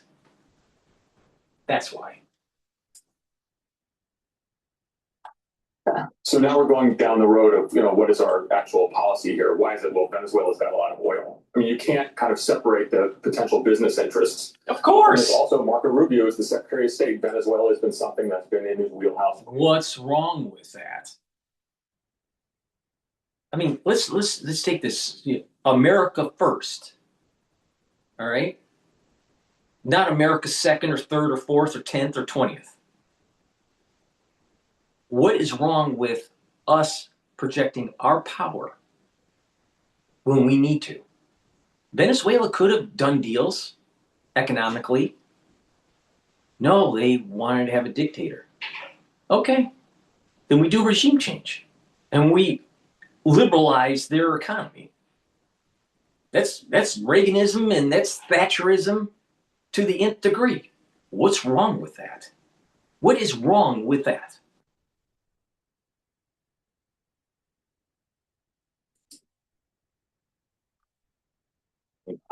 But Jackie, I think you make a really good point. We don't know. I mean, ordinarily, when you go into a foreign conflict like this, there's got to be a defined policy goal. Why are we doing this? Why are we putting the U.S. forces at risk? I mean, President Trump is going to be the commander in chief who would have to tell Americans that men and women as well. We prop up a more cordial government to the United States' interests. We have better trade with that country. We get rid of a dictator. We get rid of the drug running. And we signal to Russia and China, get out of our backyard. What's wrong with that? And oh, by the way, wouldn't you think that if you're looking at a master plan here, if the United States is going to go to war with China, don't you think that you really need to control the northern part of South America and the southern part of Central America, especially Panama? Because we're going to need to move ships back and forth between the Atlantic Ocean and the Pacific Ocean a lot if we go to war with China. So you need to control certain pieces of the chessboard or certain regions of the chessboard before the big event happens. This isn't the big event. This is the preamble to what's going to be going on in Taiwan. But you got mainstream media that doesn't see it because they're like playing checkers. An orange man bad. He must be just full of hot air and that he doesn't know anything, even though he went to an Ivy League school. Now, is Trump an intellectual? No, he's not an intellectual, but he's smart. You can be smart and not an intellectual, and you can be an intellectual and be dumb. But the thing is that this is a bigger thing that's going on here. It signals a lot of different things that's happening. It's helping economic trade. It's helping people to get rid of a dictator. It helps the U.S. military to make sure that we're controlling our backyard, especially when a war happens in the Pacific, which probably is going to be in this decade. And that's not innuendo. That's what President Xi is telling the PLA. I want Taiwan this decade. And you notice that nothing out of their mouths have anything to do with what I just said? They're not paying attention.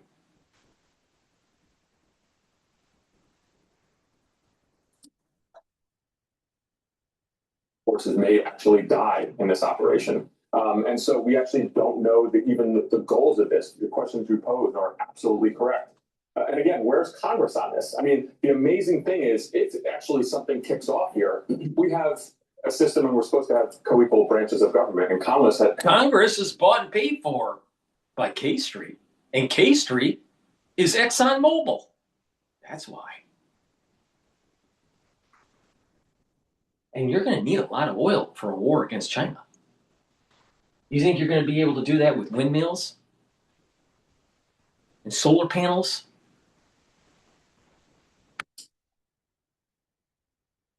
Has been relatively silent. To be co-equal, you have to say that you have to all agree. You have to co-equal assert. Where is Congress? We have some statements from yesterday and Friday from both the Senate and House Armed Services Committee. These are leaders.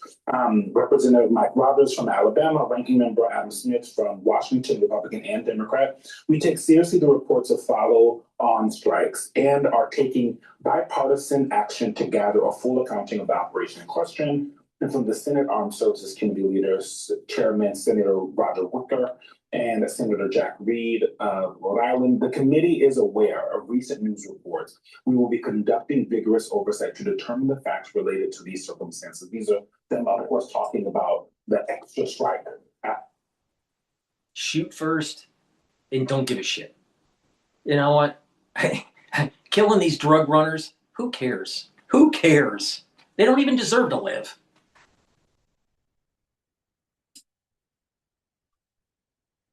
These alleged two men were sitting there and alive. And the ex said, kill everybody. Double tap, exactly. What's wrong with double tap? What's wrong with that? Now we have a Secretary of War, right? Not a Secretary of Defense. This whole idea that we're just going to be in defense, we're just going to be in defense, we're going to be in defense. That's how you lose your hegemonic power. You see an enemy, you kill him. You don't wait. You don't play patty cake. You don't go, well, what if this and what if that and blah, blah, blah and blah, blah, blah. You kill him. Why is it that our country is run by a bunch of wussies? What? I mean, we would have not been the country we are today without being aggressive. It's amazing. It's amazing. There are books out there that talk about that transition from after the Civil War of the United States, after 1865, and going into, let's say, late 1890s, early 1901, 1902, 05, something like that. During that transitional period, you had people that either didn't serve in the Civil War and they regretted it. They felt as though the ones that didn't serve, they felt as though they were cheated out of glory or cheated out of the adventure. There was some sort of romanticism of war, all right, at that time period. Also, these individuals that served, they had a more more rigorous body structure. They were more battle hardened because of living in the field and, you know, going to war and battling and all this stuff, right? So you had a group of people that didn't serve that regretted it. They felt as though they were less of a man. So there was this masculinity mismatch in the society. And then as the society moved away from the war, you know, now you're in like 1875, 1880, people knew brothers or fathers that fought in the war. All right. But they didn't, because there was relatively a peaceful time period. There was a relative peaceful time period between 1865 to approximately World War I. All right. Yes, there were some things that were going on in the South, in Texas, with Mexico and all that, but let's put that aside. Relatively, it was peaceful. And so what happened was that as these land grants for universities started to take hold, and state universities were starting to develop, you had groups of people going to college, but they weren't as, they didn't have the musculature, they didn't have the same aggressiveness like they had with that generation that fought in the Civil War. All right. So sports started to take hold in, I believe, the late 1890s, maybe late 1880s, and definitely promoted in the early 1900s, because they started to notice that men were starting to lose their musculature. They weren't working on the farm as often, because you got to remember, during Civil War, yes, we had industry, but most people were working in agriculture. Well, a farmer, the best way to be in shape is actually do the same exercises, movements that a farmer does. Not to work in a gym. Work on a farm and you'll be more fit. So as people were moving away from the farm, going to cities, their musculature was starting to decline. Their aggressiveness started to decline. It seemed, without the data, but it seemed, at least sociologically, anecdotally, the data seemed to suggest that their testosterone levels were going down. But we don't have blood data to prove that, blood work data to prove it. But the thing is that musculature started to go down, and there was kind of like this I'll call it Fitzgeraldism. It was about the party life. It was about drinking at the bar and, having the parties and all this stuff, and not so much. Something happened as the society was moving towards the 1920s. And the Roaring '20s, it really took hold. But during this transition between the Civil War and this 1905 era, there were men that actually regretted not fighting in the war, or missed the opportunity because they were too young. And there wasn't really anything to do, because it was, the country was in relative peace, minus what was going on with Mexico. All right, but that wasn't as vicious of an era as the Civil War. So people get more educated, and they start to lose their muscle mass, and then sports start to come up to get the aggression back into males. So sports literally was a mechanism to get aggression back into males, to mimic or simulate what it was like in the Civil War. Now fast forward to today, and you got a bunch of people that are just wusses everywhere, in all sections of society. There is something that is lost with the virtue of conquer. There's something lost with that need to protect the land and the homeland and your people, right? Because what has happened in school, what has happened in the media, what has happened with just our lack of activity. We've turned into Wally World. We're just sitting in chairs and getting fatter and just slurping on Slurpees and watching TV. I mean, look at the host on MS Now, the mofo, this Afro guy, right? I think he thinks he's Barry White. He really needs a haircut and a shave. But the thing is that he's overweight. Now, I'm not trying to fat shame him, but the thing is that just listen to how he talks. There's no testosterone. Where's the male aggression to protect the herd? Where's that sheepdog? It's not here. It's not here. In anyone on this panel, and one of them is from the CIA. They're all wusses. They're all wusses. And why do I say that? Why is this important in terms of this, in the context of Venezuela? By being a wuss, people will take advantage of you.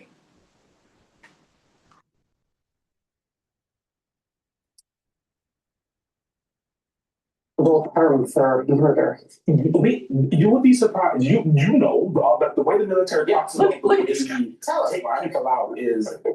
Look at how he talks. So there's a couple things on this. This is, and let me just be very frank. During the global war on terrorism, we did this. We ran these kinetic operations against terrorists. And sometimes, if by the way, it's in a place like Yemen or Afghanistan or Pakistan or Syria, where there's an infeasibility of capture, certainly it's impossible for anyone to come in and scoop one of these people up, because actually the intelligence would be really good if you are debriefing them. But in this case here, for those like myself who did these things, the best example is I heard about this and just go, something's not right here. Because a couple things. One is there is a feasibility of capture. This is in the Western Hemisphere. Number two, when you conduct operations like this, you have to know who you are targeting. You can't go around and kill people who you don't know their identity. You also know actual war. And don't you think that Trump is smart enough to know that, Mr. ex-CIA? Don't you think that Trump has already talked to his Pentagon, his brass, and the Secretary of War, and said, all right, we want to stop the drug running. We want to do regime change. What's the plan? And CIA is also involved. So don't you think they already have a strike package? You think that they have an overall strategy already? You think they're just going to go in and just shoot a bunch of boats? That was just the appetizers.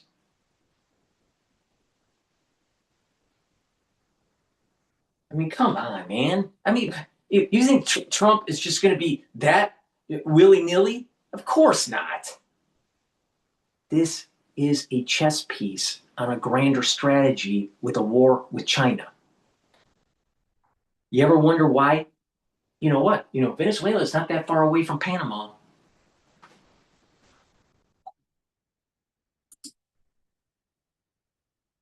That's right. But actually, if you're putting on, I don't know, maybe you were a drone operator, maybe not, but as a former... We like it, Jackie. As a former senior intelligence officer, if you received a command like this, what is the process of actually deciding to refuse to follow through on such an order? And what does that look like? And I don't know, can you... If someone refused an order, do you know what George Washington would have done? He would have hung them in front of the soldiers. He would have put them on if a soldier refused an order, he would put the soldier on a horse, tie their neck to a tree, and run the horse. Because you need to show your troops that you must obey command.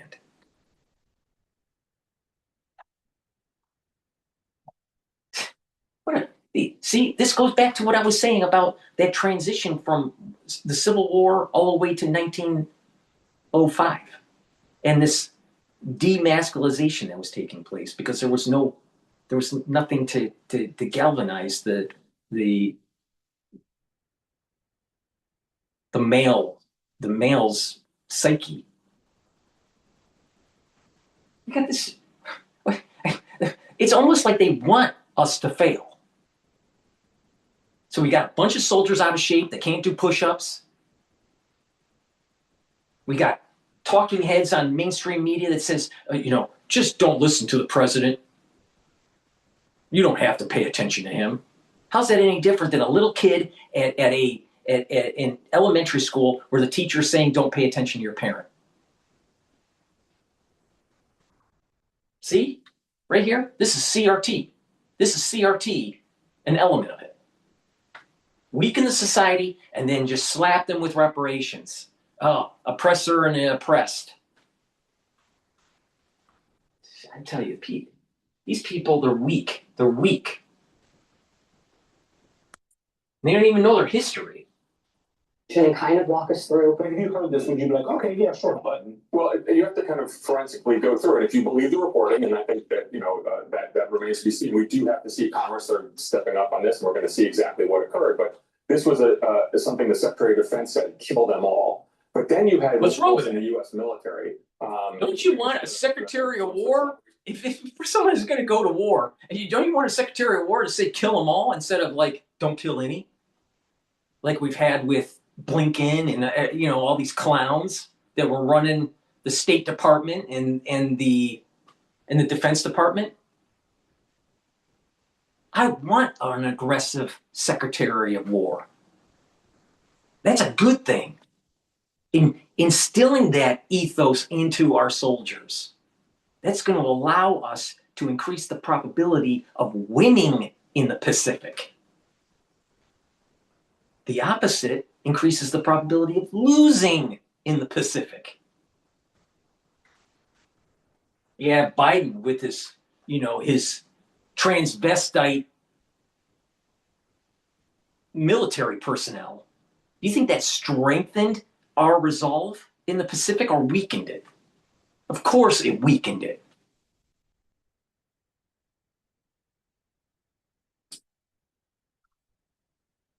Command, who then said, you kind of carry this out. And to me, that's where things get problematic. The president can say things all the time. We saw that in Trump 1. Yeah. At one point, the Bob Woodward book talked about how Trump said, let's go kill Bashar al-Assad. And Gina Haspel, the CIA director, and James Mattis, the Secretary of Defense, were like, not really. You can't do that. So in this case, it comes down the line. So my question is, from the special operations commanders who then relaying Pete Hegseth's orders, why did people not step up? Because what you have in, for example, an operations room, you have lawyers there. Yeah. There's supposed to be a JAG. There's supposed to be a military lawyer. See, we're litigating our hegemonic power. Let me understand this correctly from what this ex-CIA guy just said. My grandfather that fought in World War II as a CB in the Pacific, taking islands from Japan, we're going to lose those gains and that hegemonic power because we're going to be litigating what we should do if China takes Taiwan? What the fuck? Don't worry about the devil. Worry about lawyers. They're worse than the devil.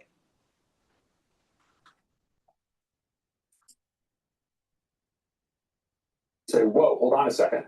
Unless everything's being conducted on signal. Unless everything's on signal. But then there was a journalist there. In Congress, when they have been hearing from the administration on these strikes, there have not been, according to reports, lawyers in those rooms. And so Congress's ability to ask questions about the legality of some of this stuff is like null and void because the admin apparently is not bringing the law. You see the same thing in medicine. We can't move forward in treating people and having a better, healthier society because there's a bunch of ambulance chasers.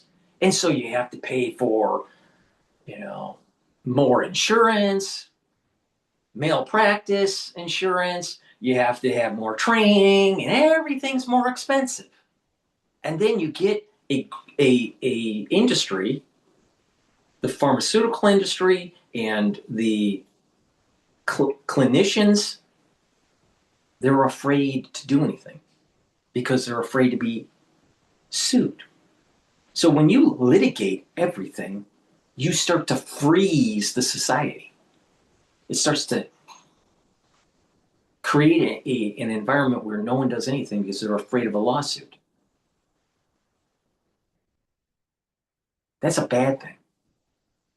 And you think that that's going to make us a strong nation when we over litigate? Now, of course, you need to litigate for certain things, but if you over litigate, isn't it the same as like over vaccination?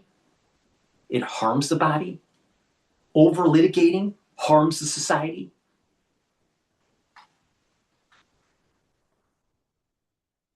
Look at this guy. This guy really needs a fucking haircut.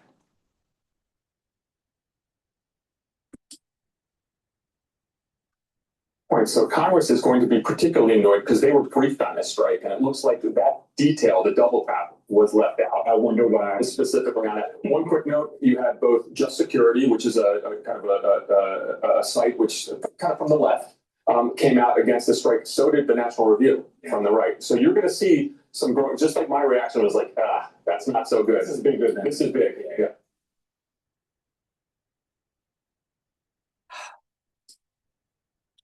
All right, we're going to go and listen to a video by Bloomberg Podcast about Venezuela. Slams Trump's airspace closure. Why should we care about what Venezuela thinks?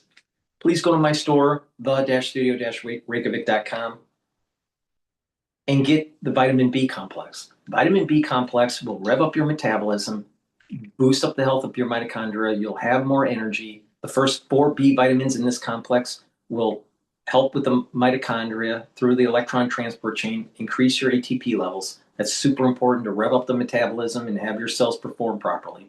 And vitamin B complex will also protect your neurons. Super important, especially if you're 40 years of age or older. Myofol. This has polyphenols, flavonoids, and lignans to help with the gene expression to build muscle and to maintain muscle. If you're 40 years of age or older, male or female, super important to do some resistance training and take Myotrol. You don't have to look like Arnold Schwarzenegger, but you need to build some muscle or you're going to start to atrophy and have problems later in life. Get the Myotrol, take it every day, do a little bit of resistance training throughout the week. If you're an athlete, younger or older, you will benefit from Myotrol. You'll be able to recover from your workout faster and you'll get the strength gains for your sport. And the probiotic that I have a VeggieCap version and a powdered version. Take a probiotic every day. That's going to help with your gut biome, help with the immune system at the gut level, help with the metabolism, your energy absorption. Also, it helps with brain function. Take it every day. Good gut health will help your overall bodily systems, including your skin. So please make sure that you take the probiotic, improve your gut biome, and improve your overall health. All right? Good health starts at the gut. Super important. All right? So get the probiotic. Make sure you use discount 5. Get $5 off any order. It's all caps, discount 5. If you spend $100 or more, you get a free gift until supplies last. And you're going to need that free gift for the winter. Trust me. All right.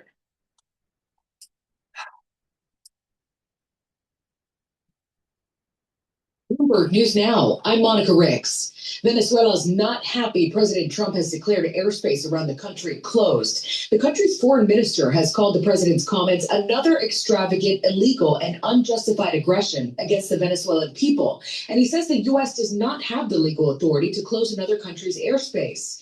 The U.S., however, is ramping up its military presence in the region and has carried out nearly 24 strikes on boats suspected of carrying drugs. The Washington Post reports members of Congress have even called for an investigation now into Defense Secretary Pete Hegseth for reportedly giving a spoken order to kill all crew members. Russia unleashed an air barrage on Ukraine's capital overnight, killing at least 3 people and causing widespread power outages. It comes as President Volodymyr Zelensky's negotiating team heads to the U.S. for talks aimed at bringing an end to the war. Zelensky put out a video statement to his country last night, explaining the group will discuss dialogue based on Geneva points, a counter to the 28-point peace plan originally proposed by the U.S., which heavily favored Russia. Zelensky himself will be meeting with French President Emmanuel Macron in Paris tomorrow as France and other allies step up support for Ukraine. U.S. Special Envoy Steve Witkoff visits Russia this week. Airlines are rushing to update a software glitch that's affected more than 6,000 Airbus A320 aircrafts worldwide. But Transportation Secretary Sean Duffy says U.S. travelers shouldn't expect major disruptions. He says affected airlines are on track to complete the necessary work by midnight. Meantime, millions are digging out of a strong snowstorm that's impacted travel in the Midwest. Snow plows have been busy clearing roads and highways, and airlines have been forced to cancel hundreds of flights. More than 400 have already been scrapped today. Another 700 have been delayed. We're going to go to CNN, talking to Senator Kelly, another traitor. But this is CNN, the sounding board for the CIA.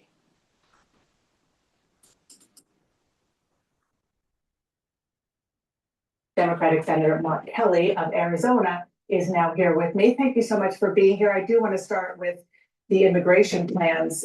He said he wants to re-examine the status of people who are in this country legally, which may include naturalized citizens, blocking migration from, quote, third world countries, pausing all asylum decisions from any country, and calling for, quote, reverse migration.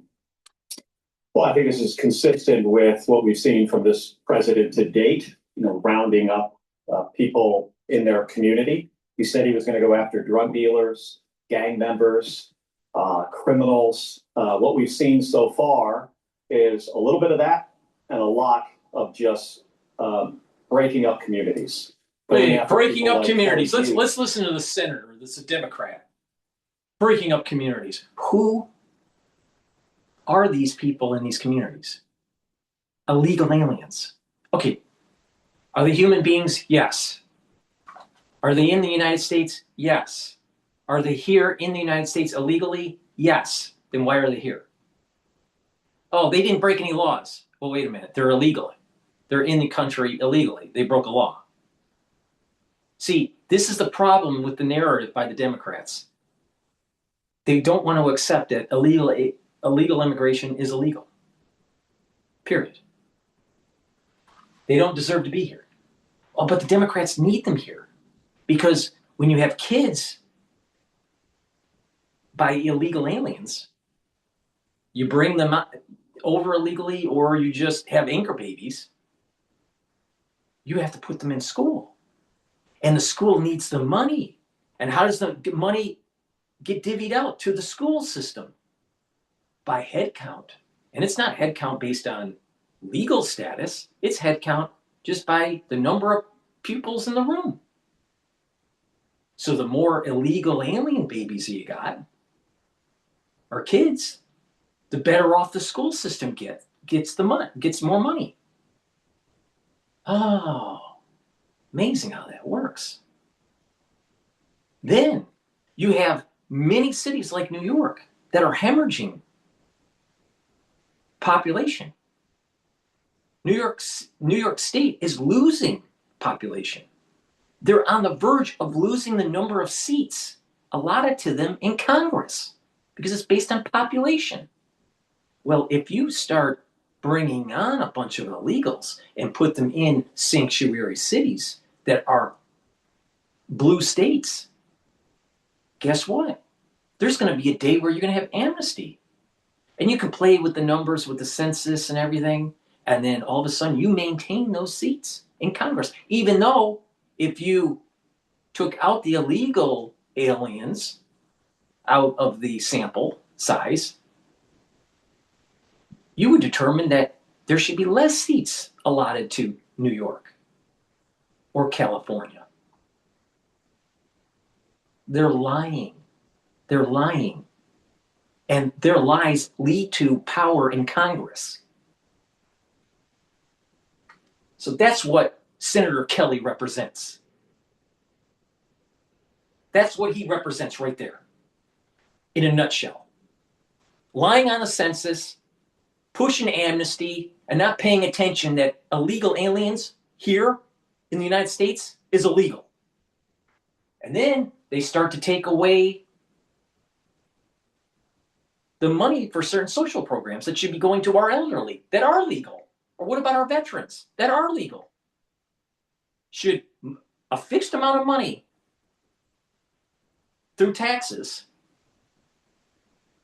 be divvied out to illegal aliens or help our elderly and our veterans? Now, Senator Kelly's a veteran, but his policy is literally taking money away from veterans and giving it to illegals.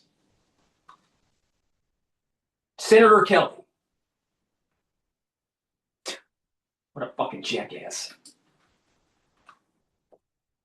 Who is in an ICE detention center in Phoenix, who I visited, who is a business owner. She's got 70 employees. She fled China 20 years ago, fleeing communist China, came to this country. She is undocumented. Her mom. She's illegal. All right. Oh, she's illegal. So she's illegal. Oh, well, but she built a business. She fled China and blah, blah, blah, blah, blah. She's still here illegally. Period. See? He whitewashes it, sugarcoats it. She's undocumented. You mean illegal? Senator Kelly, a traitor. A traitor. A traitor to actually people that are here legally.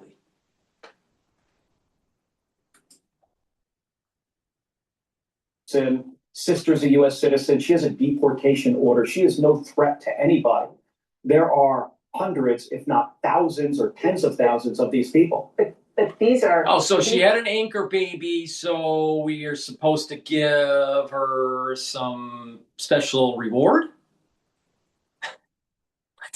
What? Why can't we just have our Congress follow the law that they actually passed? Oh, we can't do that because then the Democratic Party would lose constituents.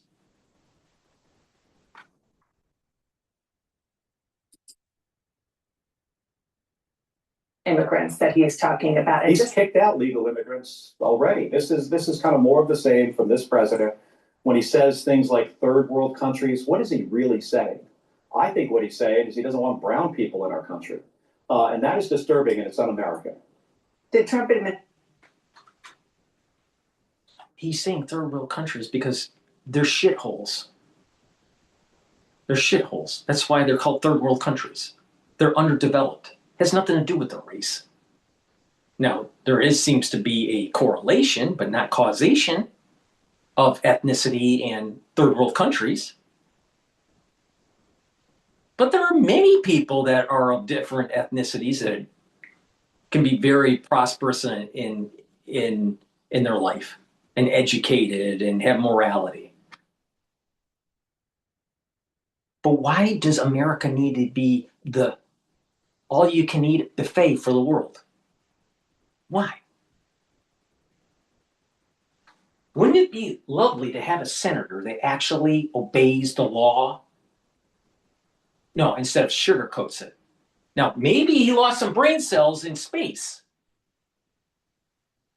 But where I'm from, we should be following the Constitution, the law that was passed in Congress. What's wrong? What is wrong with this senator?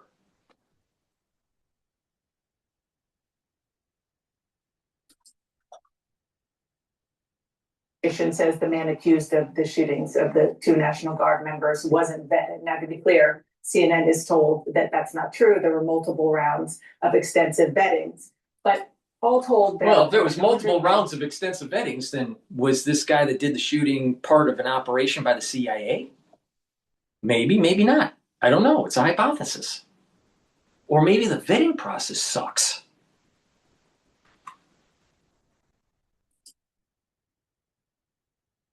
Thousand Afghans in the United States who were allowed to come after the military withdrawal. Are you confident that the process was thorough, the vetting process? Well, I think what happened to Andrew Wolf and Sarah Beckstrom, horrific. She died. I'm praying for her family. I'm praying for him to recover from his injuries. You know what? Praying is good, but it's not going to solve the problem. Action solves the problem. Stop letting the snakes in the country.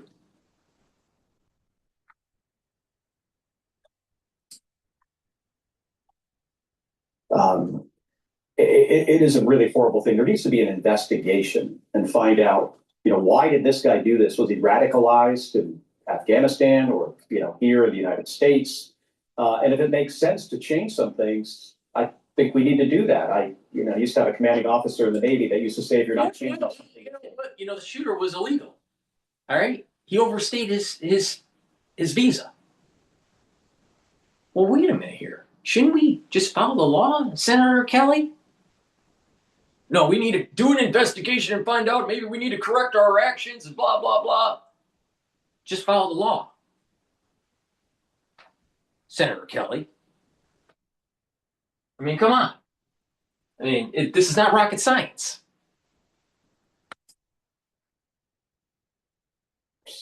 So the vetting system. I think looking and changing processes is something the government should be doing in every government agency, like all the time. But Really? Well, immigration, maybe a 10 million or 20 million illegal alien influx.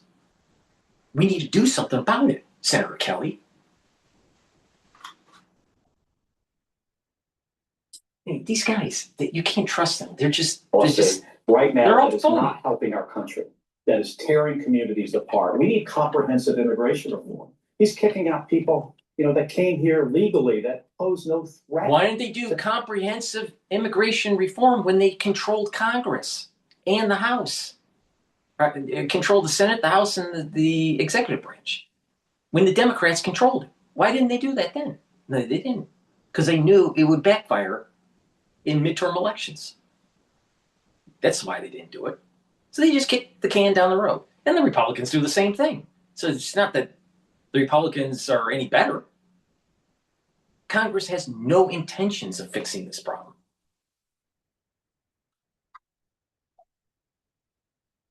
It's all talk, no action. All talk, and pray. Let's pray and let's talk.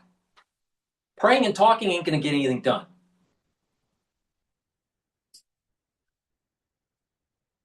Anybody, but go after the criminals, the drug dealers, the gang members. I just want to be clear on what you're saying. Are you saying that all 190,000 Afghans in America should be revetted at the process? I'm not saying that. Okay.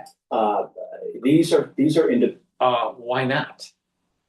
If it seems that the vetting process failed, either it didn't happen or whatever process they had didn't work very well, maybe they need to be revetted.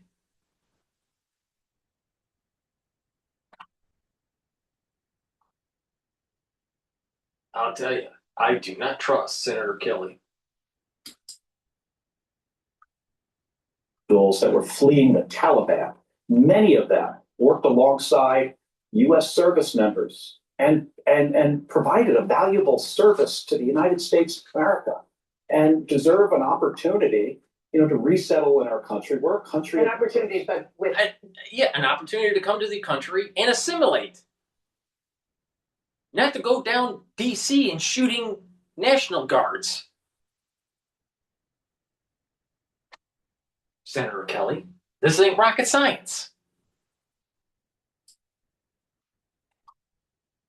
renewed vetting? Well, people should be vetted. Hey, if you identify, a certain number of individuals that you have another question about, I think that's fine to do that. But going after a large group of people, most of which I think are just trying to live their lives, raise their families, go to work every day, the U.S. government harassing them, years later does not make a lot of sense to me. I want to turn to new questions around the first U.S. military strike in September on a ship that the administration says was carrying drugs. Now, sources tell CNN after the missile struck the boat, there were survivors, and that a second strike was launched to kill anyone who was left. Secretary Pete Hegseth is defending the move, saying it is lawful under both U.S. and international law. What do you think? Well, Dan, I hope it's not true what is being reported. That would be very disturbing. I think there needs to be an inspector general investigation. Pete Hegseth, who was totally unqualified to be Secretary of Defense. He fired a bunch of the IGs. The only thing that makes him qualified to be Secretary of War is his confirmation in the Senate. That's it. That's it. If the senators feel as though he's up for the job, that's what qualifies him. This idea he's not qualified, that's just horse crap. If the senators thought Bozo the Clown would do a good job as Secretary of War, that's what qualifies him. Who the hell is Senator Kelly to state who's qualified or not? Oh, I guess when you ride a rocket ship into space, you must supersede human logic. What qualifies someone to be a president of the United States? Age and birth. Not your transcript from your university. I mean, get real. This guy, I'll tell you, I cannot stand these people. They are hurting our country. They are hurting our country. And this is a service. This is a service veteran. And he has the tenacity to say that our military, our Secretary of War, isn't doing the right thing. What the hell is he thinking? Just a couple sentences ago, he was telling Dana Bash it's okay to go after the drug guys that are here illegally. Well, what's wrong with blowing up the supply chain? What? This guy is a fucking clown. Fucking clown. Senator Mark Kelly, Armed Services Committee.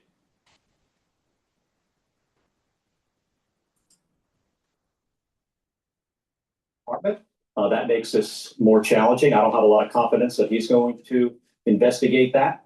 That's why in the Armed Services Committee in the Senate and the House, we're going to have hearings. We'll have public hearings. We'll put people under oath. We need to get to the bottom of this. Hey, the U.S. military is, the most.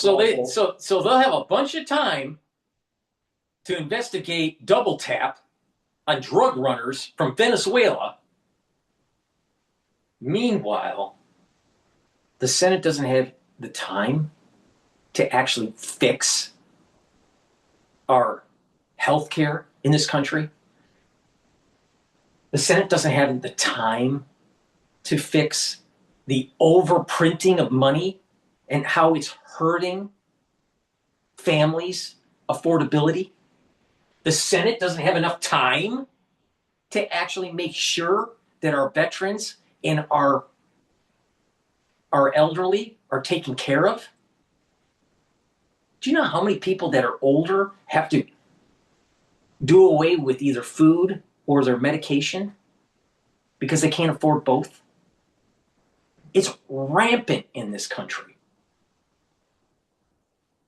Meanwhile, the printing press at the Federal Reserve just keeps on pumping more money. It's not even a printing press anymore. It's just digits in a computer, just adding more money to the system,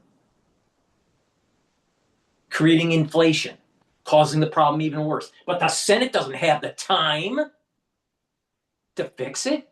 But the Senate has the time, according to Senator Kelly, to investigate double tap of drug runners.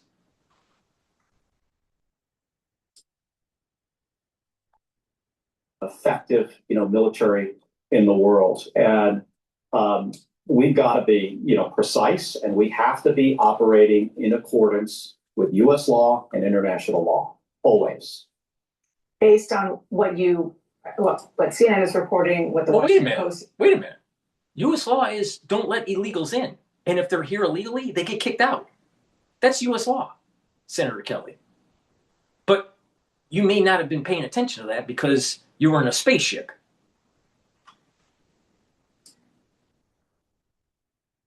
Reporting.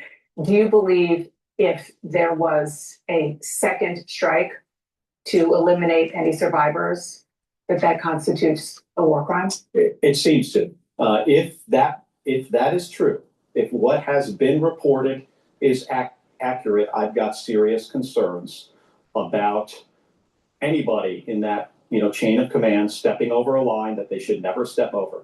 We are not Russia. We're not Iraq. We hold ourselves to a very high standard of professionalism. And this is where I'm really troubled about this. Let me get this straight. Osama bin Laden was not just double tapped, he was triple. Wait a minute. He may have been able to survive just one gunshot wound. Was it excessive for SEAL team to shoot Obama 3 times? Was that excessive, Senator Kelly? What's the difference? What's the difference? Well, we got to shoot the terrorist just once and see if he's still alive. And if he's still alive, then we have to give him medical care and maybe even Social Security. Is that what the argument is? This is the problem with our leaders. They're weak. They're weak. Do you think Caesar would say, just hit them once, and if they survive, then, we'll give them medical care. We'll take care of them. Or do you think Caesar would say, kill them all? All of them.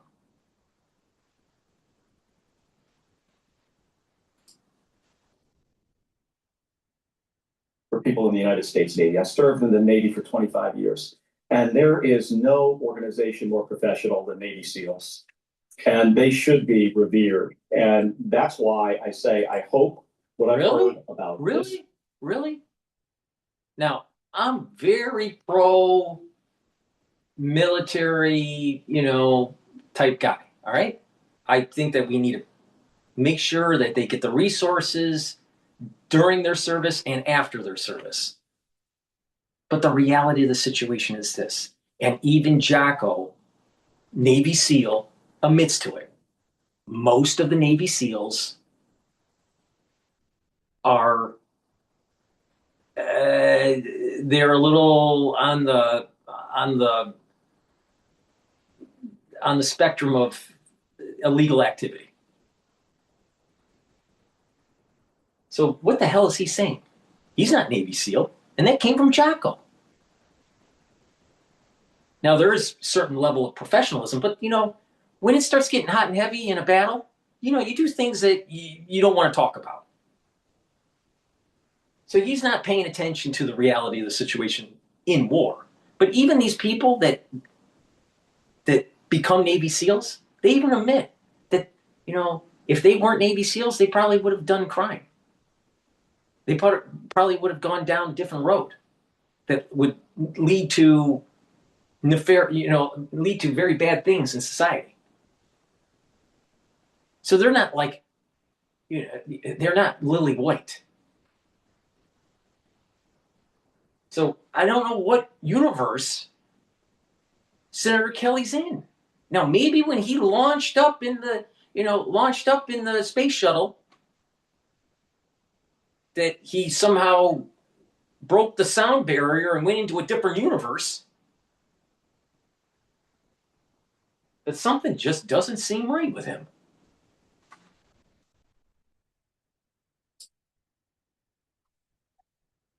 Is not accurate. You mentioned that you were a captain in the Navy. If you received that order, would you have carried it out? No, and I'm a guy who I have sunk 2 ships.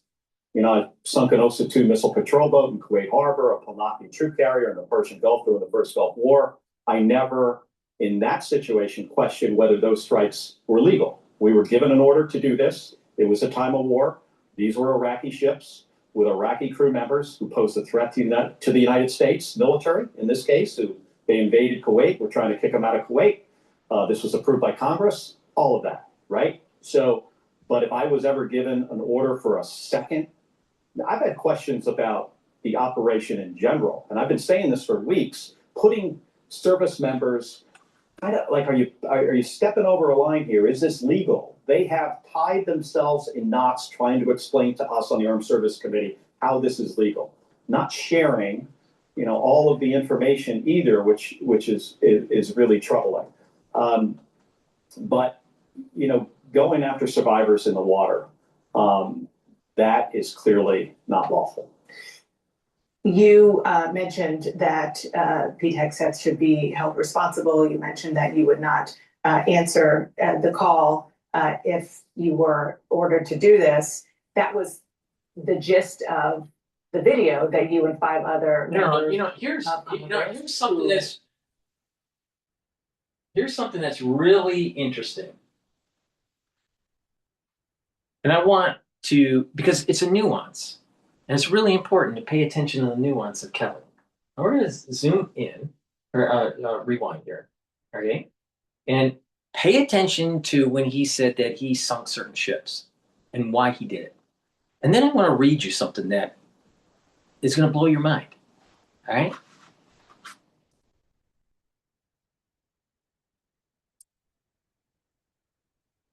A troop carrier in the Persian Gulf during the first Gulf War. I never, in that situation, questioned whether those strikes were legal. We were given an order to do this. It was a time of war. These were Iraqi ships with Iraqi crew members who posed a threat to the United States. Congress has never issued war as a war declaration to Iraq or even Afghanistan. And that's Gulf War I or Gulf War II. Congress issued authorization to use military force, but it was never declared as a war. So, maybe I'm just nitpicking, but did he do war crimes? Because he wasn't in a war.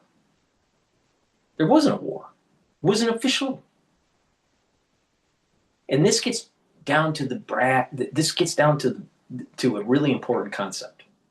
We have Congress that's afraid to say war.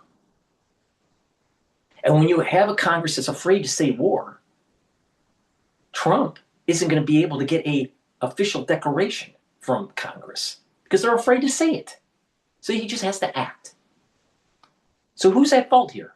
Pete Hegseth or low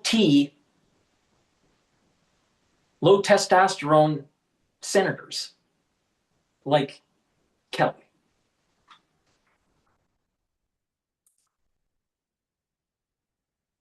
I never, in that situation, questioned whether those strikes were legal. We were given an order to do this. It was a time of war.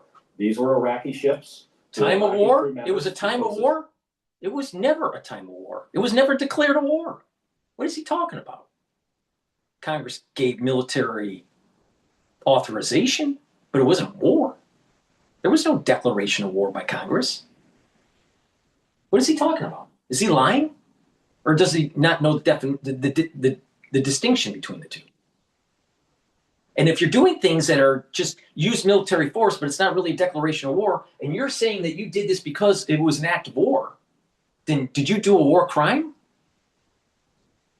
See the problem with legality? See the problem with just the legalese? We need to just shed this legality crap and just do the right thing. If you have an enemy that's hurting your people, why don't you kill him? What's wrong with that? What is wrong with that? Oh, well, we can only single tap Bin Laden, not double tap. All right, you don't double tap because he might survive that first one. Of course, that's not what happened. SEAL team went in and either double tapped or triple tapped. I thought it was 2 shots. I thought it was 2 shots in the chest and then 1 in the head. But the thing is here, under the same logic, that SEAL team guy that shot Bin Laden, was that a war crime? Was that a war crime? He didn't give the chance for Bin Laden to survive. What's the difference? I don't see the moral difference here.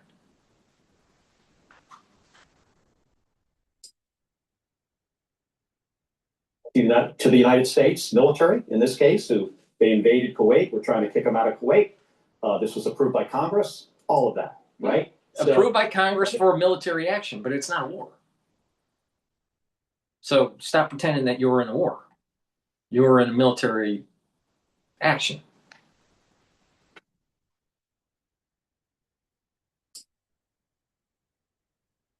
Was ever given an order for a second? Now, I've had questions about the operation in general, and I've been saying this for weeks, putting service members kind of like, are you stepping over a line here? Is this legal? They have tied themselves in knots trying to explain to us on the Armed Service Committee how this is legal. Not sharing, all of the information either, which is really troubling. But going after survivors in the water, that is clearly not lawful. You mentioned that Pete Hegseth should be held responsible. You mentioned that you would not answer the call if you were ordered to do this. Let me get this straight. All right, wait a minute. So you have soldiers during the Normandy invasion. All right, you had these rafts that were hitting the beach. And there were soldiers that were getting shot and they were in the water. And you had German soldiers continually using their machine guns on the soldiers that were in the water already shot to make sure they were dead or make sure they were killed. Was that a war crime? I'm sure that Nuremberg didn't go find those soldiers that were on the beach from the German side to hold them as war crimes. Because in certain situations, you just do it to kill the enemy. But it's a war crime. Oh, it's just you double tap them or whatever. This is the reason why we are getting roughshod by the Chinese. So, if it's a problem, why isn't Congress state military actions in Venezuela? Because you have a bunch of people that want to hamstring Trump's administration from doing the right thing. And if he does the right thing, less black op money for the CIA. Now, who does Senator Kennedy really represent now? The black ops? Or really doing the right thing for to stop 80,000 people or 50,000 people a year from dying from drug overdose? Whatever the number is, I think it's 80,000, but whatever. You get the point. It's every year. More people die from drug abuse every year than we lost in our excursion in the Middle East post 9/11. Every year. Where's the outcry from Senator Kelly? No, he's worried about drug runners getting double tapped in the sea. See, another example. Where's the testosterone? Where's the sheepdog?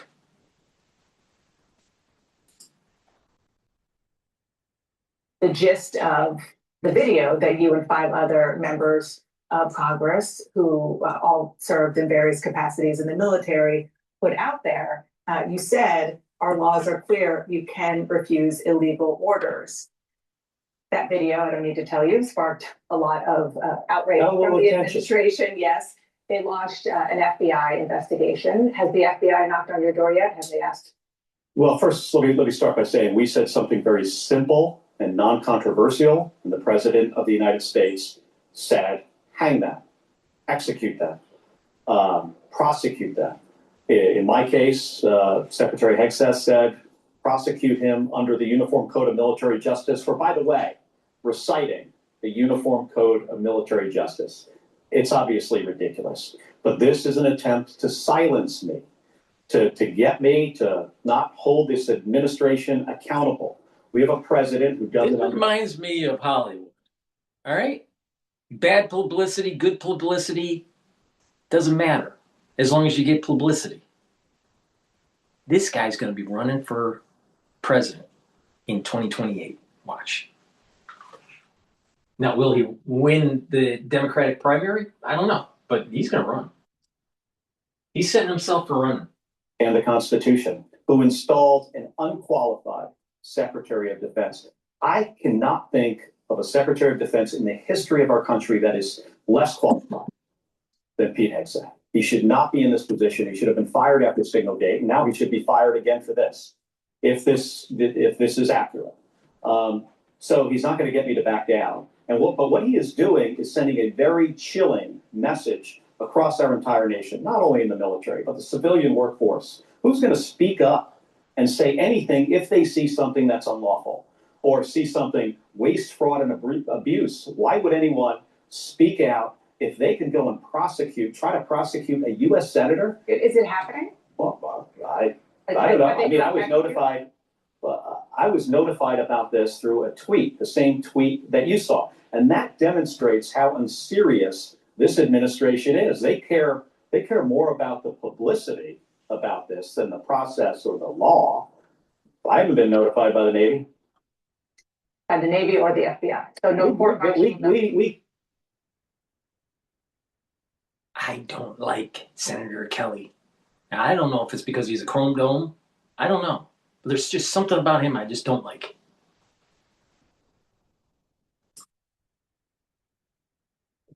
Something about from the FBI, but the thing we received from the FBI, just like the president said, saying that we should be hanged, the thing we received from the FBI is more intimidation.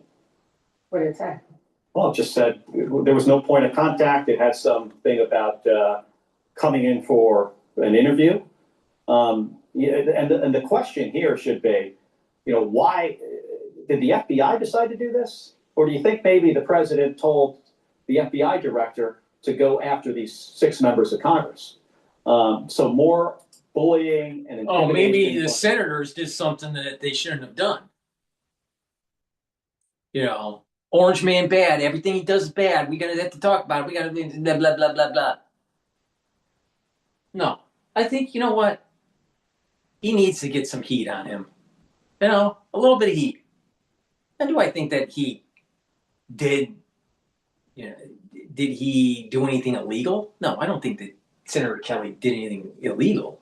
But the thing is that talking about publicity, this guy's setting up for running for the president of the United States. That's what he's setting up for. Orange man bad. People that get into the shuttle and go into space must be good.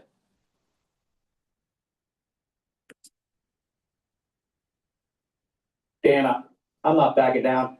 These guys don't scare me. They're not serious people. I mean the President of the United States and the Secretary of Defense. Neither of them. Senator Mark Kelly, thank you for being here. Appreciate it. See, you got a senator.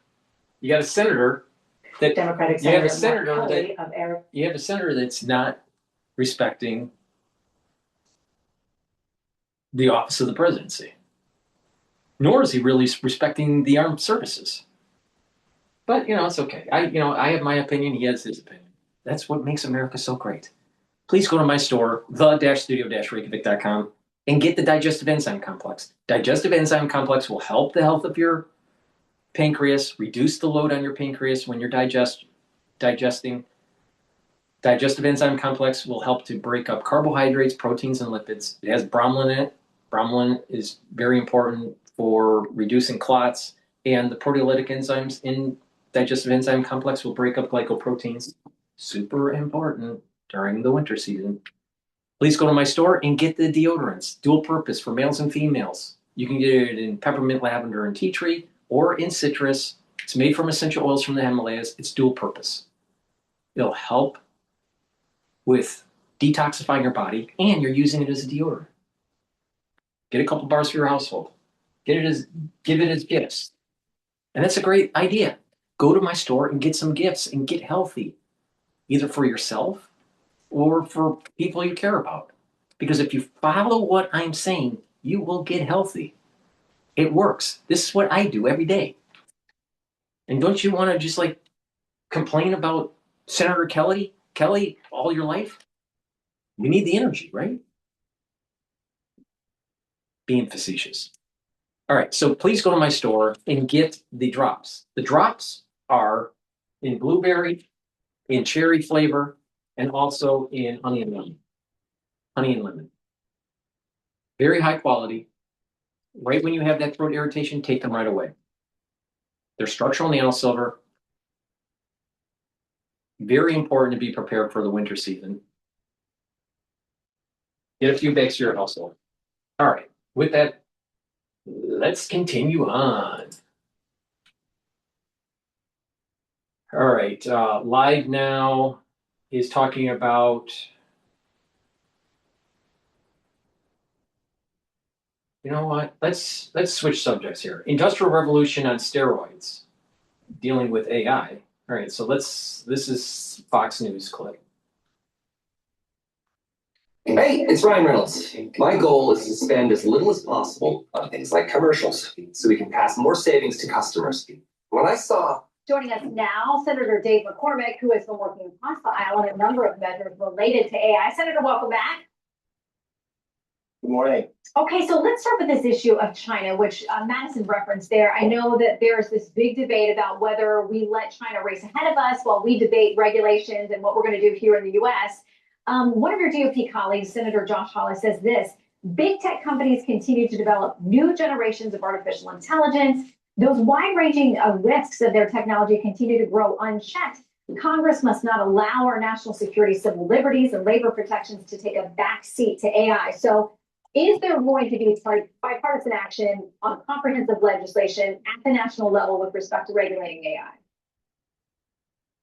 I think we have to start with what's happening is the biggest thing that will happen in our lifetimes. It's like the Industrial Revolution on steroids.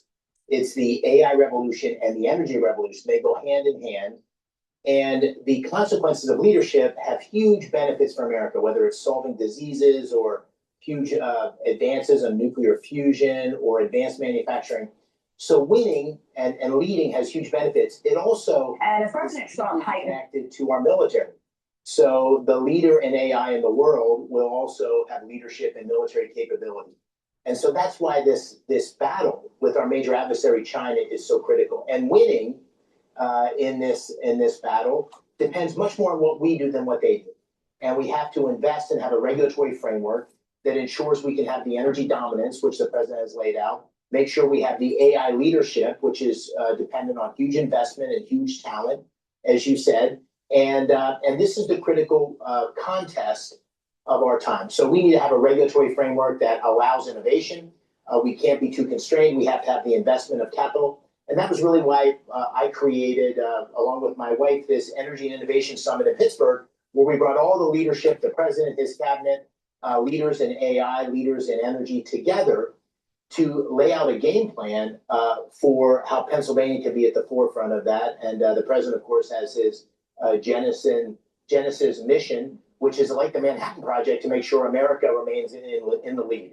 Well, and I know you've been at the front of the line when it comes to finding bipartisan ways to work together on this too, because there are a number of concerns that Democrats and Republicans alike share on that. So we'll continue to track and watch those developments as well. You also sit on the Senate Foreign Relations Committee, so I want to get to a couple of these foreign policy questions too. You heard me discussing Venezuela with the Attorney General, and there are questions about exactly what we're doing there. Here's what President Trump put out on Truth Social yesterday. He says, to all airlines, pilots, drug dealers, and human traffickers, please consider the airspace above and surrounding Venezuela to be closed in its entirety. Thank you for your attention to this matter, President Donald J. Trump.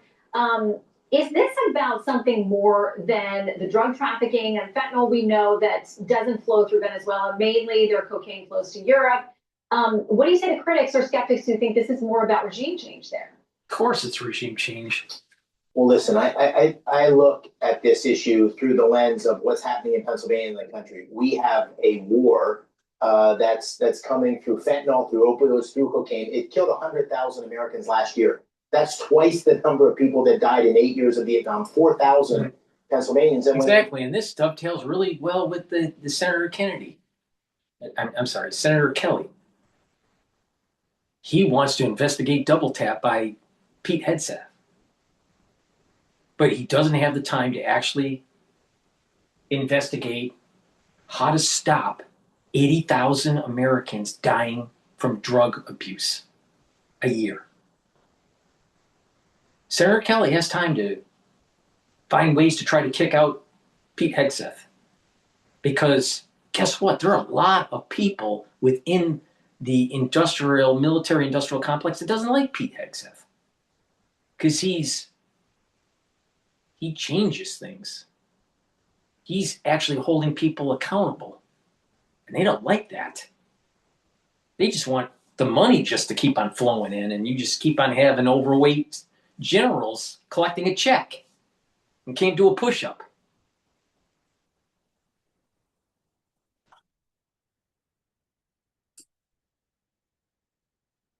Trump was running, he and I both campaigned on the same thing, which was secure the border, designate the cartels as narco-terrorists, and use our military in a strategic, focused way to destroy this cartel infrastructure. I think that's what's happening with Venezuela. And listen, this use of military in a very targeted way, there's lots of precedent. I was in the 82nd Airborne Division when we went to Panama. I was a part of that deployment, but went to Panama to take out Noriega, which was partially justified on the basis of his narco terrorism. We saw 500 missions of drones, the use of military force under Obama. So this question of whether the military can be used in this way, I think has been established through press. And I think it's absolutely what the president promised. Military guy, Army, saying something completely different than a Navy guy via Senator Kelly. Now, I like the Navy. My grandfather was in the Navy. My uncle was in the Navy. Navy's good. But so is the Army. My brother was in the Army. My father was in the Army. But you get two totally different perspectives here. Maybe Senator Kelly's wrong. You ever thought about that?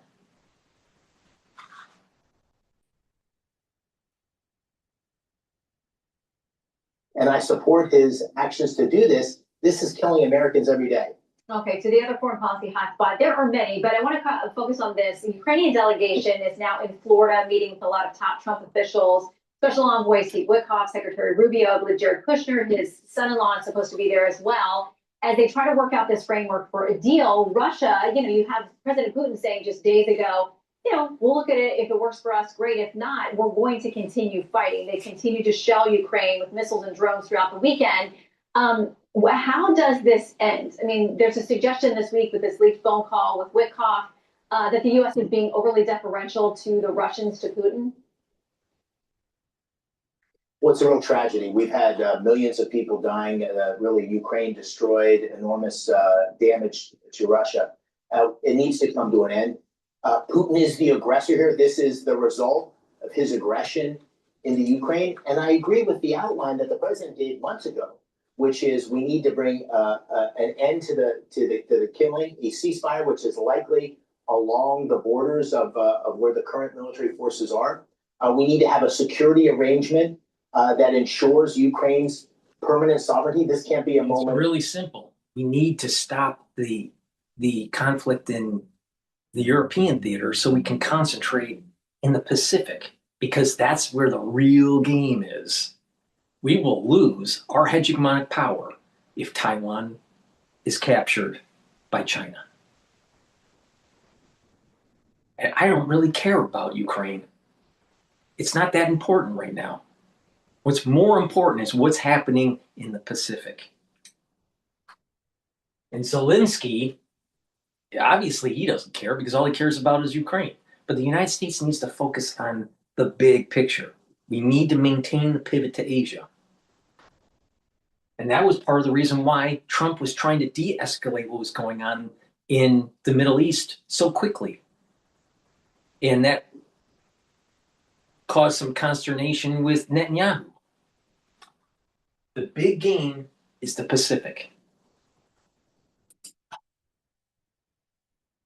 For Russia to sort of regroup and then come back in another couple of years. That's going to require the Europeans to step up in profound ways to give that security agreement. I think the United States should stand behind that with equipment and support, but not troops on the ground. And I think an economic arrangement that ensures the development of the rare earth metals in Ukraine, ensuring that America is the beneficiary along with the Ukrainians in a way that creates further deterrence to Russia. That outline makes a lot of sense. I think they're moving in that direction. We'll have to see. The 28-point plan went to a 19-point plan. But it's going to require, as Secretary Rubio said, real compromises, uncomfortable compromises on both sides. Yeah, we expect to hear from them after that meeting today, so we'll see if there is a compromise. Senator, thank you very much for your time.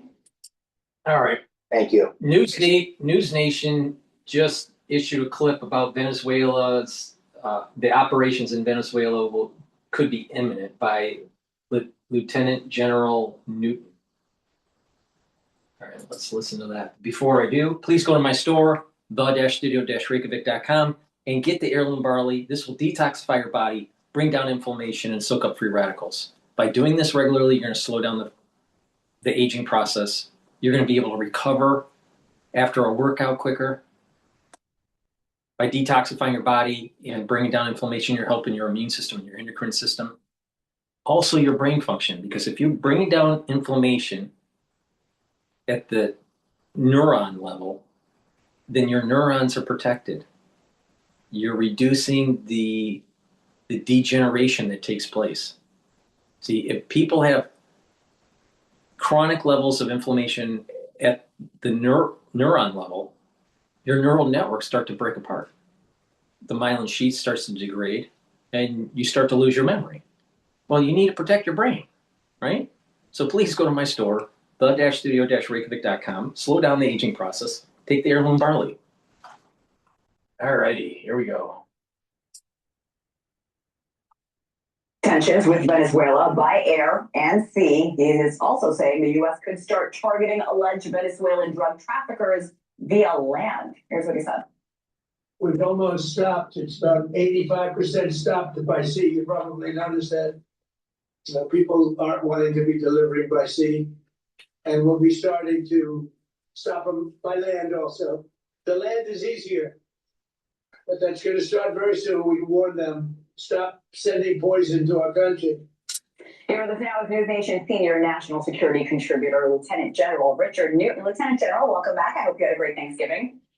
Good morning, Hannah. Good to be with you. Let's get your reaction to how all of this is playing out. First to President Trump saying that the Venezuelan airspace should be closed. Now, this is unprecedented for another president to make this kind of decision on another country. We heard Maduro's response. He's calling this colonialism, extravagant, unjust, condemning the threat. What are your thoughts? Well, first and foremost, I think it's prudent of the United States and through the president's announcement of closing the airspace. That tells me that perhaps combatant operation. I have to interject. You heard what she said about colonialism, right?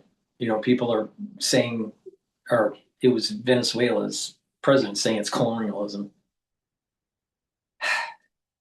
So what's going to happen is you have the ultra liberals that are saying the oppressors and the oppressed, and we need to go, and deconstruct colonialism, blah blah blah, and the evil empire of America, blah blah blah. See, this is the problem with the woke agenda. They weaken America. They want to do it on purpose, right? Some of them just do it and they don't even know that they're causing the weakness. And there's others that are smarter, that are moving the herd. The Napoleon the pigs are moving the herd of the farm in a certain direction, and it's weakening America. Okay. There's nothing wrong with an empire. You can be a benevolent empire. What's wrong with that? What is wrong with that?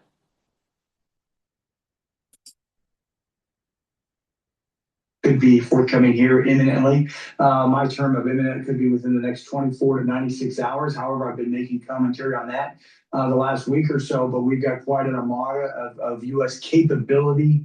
The American way of war is overwhelming force, and you're seeing that right here on your screen with regard to operations in the Caribbean.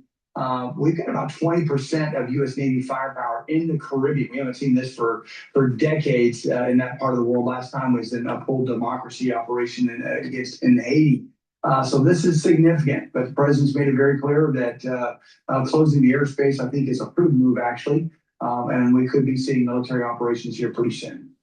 U.S. Secretary of War Pete Hegseth defended strikes in the Caribbean after a report in the Washington Post This has gotten a lot of traction. As you know, Lieutenant General, he said he ordered to, quote, kill them all on the alleged drug boats. Now, the House Armed Services Committee, along with bipartisan support from the Senate, are planning to investigate these operations. Based on your experience, sir, what do these investigations look like, taking a step back and from a military perspective?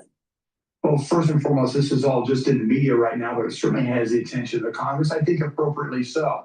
Orders should be based on law of armed conflict and so forth. And I think you'll probably see, from the House and the Senate, and I would presume bipartisan, it should be through the House Armed Services Committee and perhaps the Senate Armed Services Committee to take a look at whatever operations are under question back in September. But I think there's a larger issue here, Anna, and that is I think it's up to the administration now to really engage with the Congress, both in the House and Senate, to talk about the strategy in the Caribbean, specifically against Venezuela. What is the strategic plan?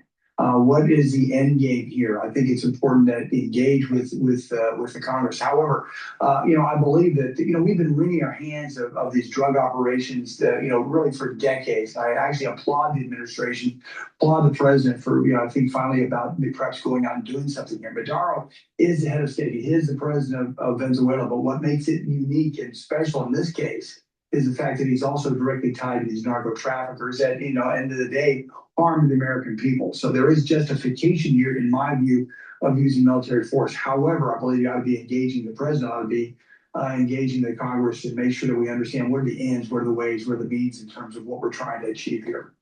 Thank you for watching. Subscribe below and download our News Nation app right now on your phone, and you will get fact-based, unbiased news for all.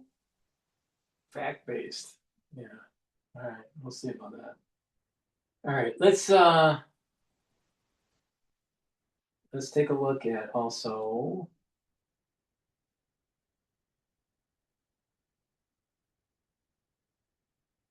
record-breaking amount spent online for Black Friday sales. This just came out, so let's listen in.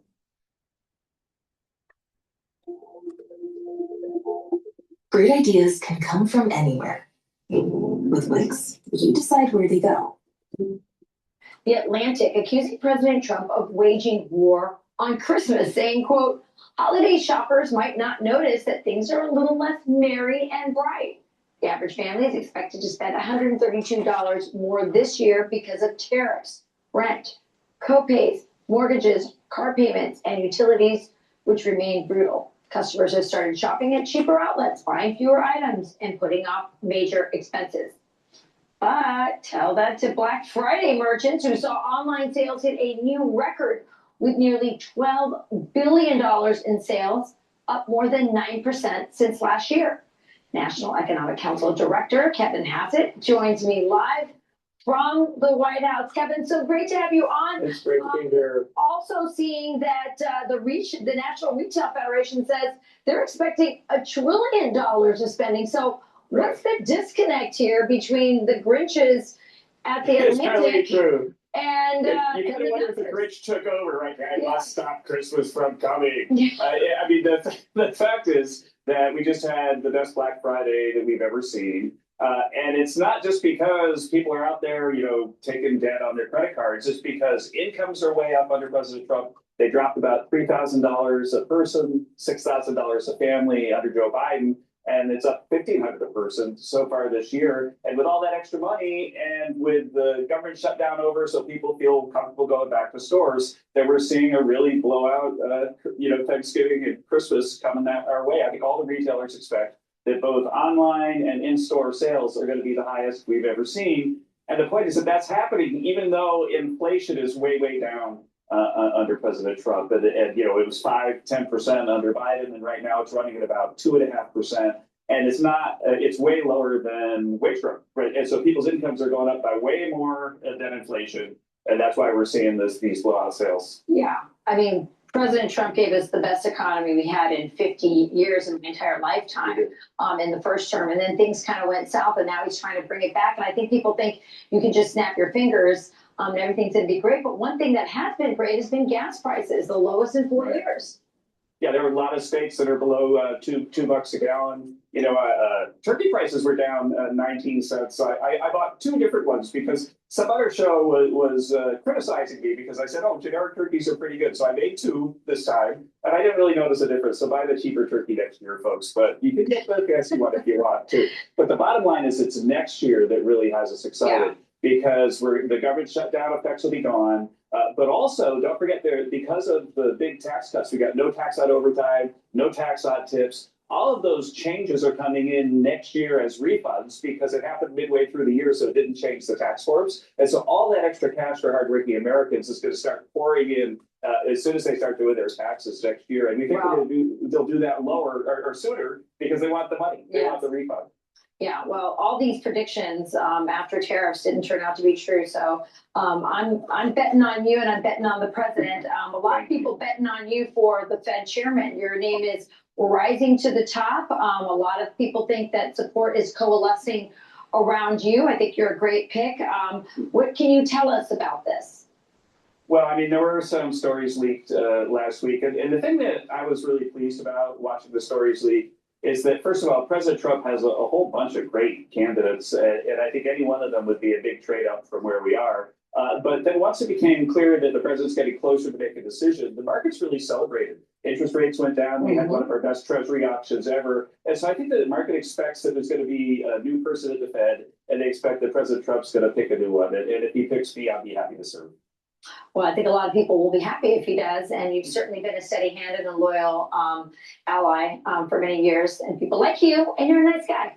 So, all right, Kevin, great having you. Thanks for sharing the good news. And what can I give President Trump, the man who said, let's bring back Merry Christmas. The Atlantic was probably the ones saying it should be Happy Holidays.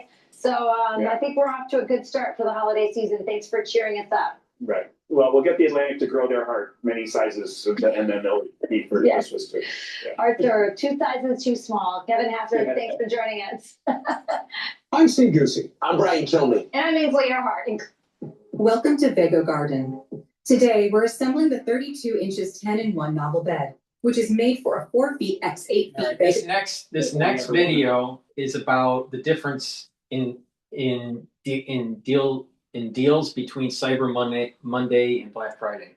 Please go to my store, the-studio-reykjavik.com, and get the collagen. This is very high quality collagen. It's a month's supply. It'll help with your skin, your nails, your hair, your musculature, your bone density, your joint health. Very important to take every day. Make sure you do some resistance training to build that bone density and improve your musculature.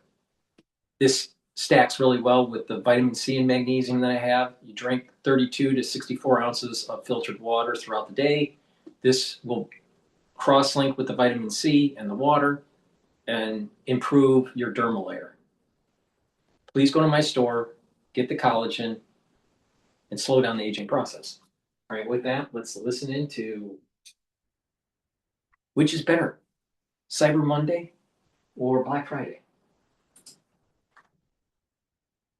And happy Sunday. Thank you so much for being with us here on Live Now from Fox. My name is Josh Breslow, and I'll be here to bring you all of your top stories and live events from across the country and the world this weekend. Taking a live look at one of the live images that we do have coming in at this hour. This is actually a beautiful look over Bardstown, Kentucky. If you've ever been there, you can see not really a lot in the way of snowfall, but it does look like some flakes are coming down there. Now, I do want to talk about something that's going on tomorrow, and that is Cyber Monday. But first, just a few days ago, we did see Black Friday. And despite wider economic uncertainty hovering above the year's holiday season, shoppers actually turned out in big numbers for Black Friday, spending billions of dollars both in stores and online. Adobe Analytics, which tracks e-commerce, said U.S. consumers spent a record $11.8 billion online Friday, marking a 9.1% jump from last year. And traffic really picked up there between the hours of 10 a.m. and 2 p.m. local time. That's nationwide, of course, when 12.5 million pass through the online shopping carts every minute. That is a lot of money spent. So now attention turns to Cyber Monday. I do want to bring in Carrie Riley, a deal expert, to help kind of talk about all of this here. Carrie, thank you so much for taking the time to be here with us on this Sunday morning. Thanks for having me. All right, so big question here. Black Friday obviously saw the record-breaking numbers there, a lot of money coming in. So how does this Black Friday kind of compare to what we can expect for Cyber Monday?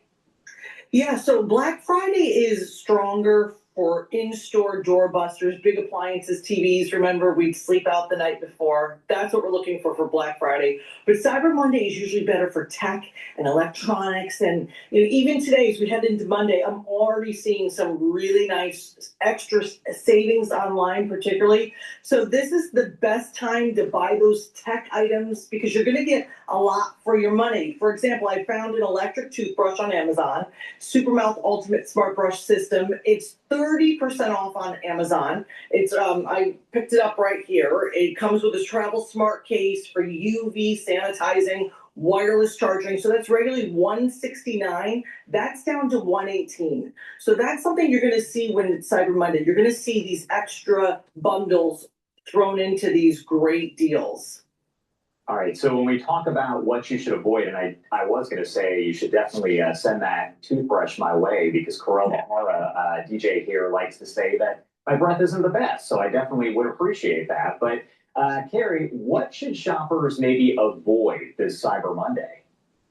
Yeah, so shoppers want to avoid looking for clothing. You're going to wait until deeper into December to find those deals. And again, some of the best deals, they're laptops, they're headphones, they're TVs, and particularly kid tech, because that's a great time right now is to grab those Christmas presents for kids. And you want to look for those extra coupons that you can stack on top of sale prices. I found the Cosmo Junior Track 5 Kids smartwatch. It's actually 50% off.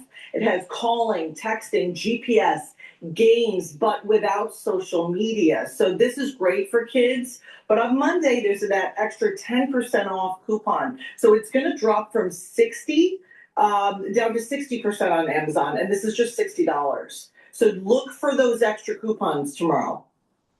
All right. Are the prices actually lower, or are we seeing inflated prices that just kind of pretend to dip down on Black Friday and Cyber Monday?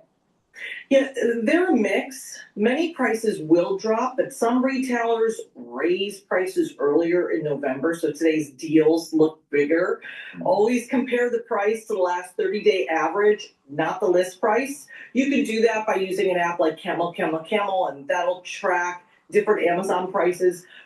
A good tip, I think, to avoid a lot of this is to really create the opportunity to support mom and pop online companies. This is your moment to support those USA made brands. One great mom and pop online company is Fabrizia. This is a family owned spirits bakery company. They're out in New Hampshire, founded by two brothers. They use their limoncello and pistachio liqueur. They make cookies, biscotti, truffles. So they're offering 20% off their holiday gift boxes, which is awesome. This is actually one of their gift boxes right here. And they'll send them right from their offices up in New Hampshire. So we want to look at these mom and pop places. That gift box is just going to be $63.99 with the discount. Look at these family-owned online companies. You're going to be able to trust them. The prices have not been artificially raised. It's very true. And of course, there's Small Business Saturday. That was yesterday, but it can expand into Small Business Sunday as well. So just kind of keep that in mind. As far as, Black Friday goes, I mentioned off the top that we saw those record-breaking numbers. So does that really give us an indication that people are going to spend more on Cyber Monday? Can it mean that they're going to spend less since they already purchased things online? Or is it kind of a mix there? It's definitely going to be a mix, but if particularly any sort of retailers or brands didn't hit their marks on Friday, they're going to do those steeper discounts on Monday for sure. And you do have the advantage on Monday being online because you're able to see the discounts as minutes go by. If they're not finding, if they're hitting their sales, they are definitely going to have steeper discounts.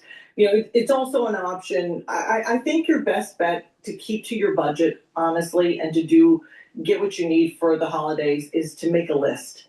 And it sounds very simple, but we all forget to make these lists. Make your list, stick to it.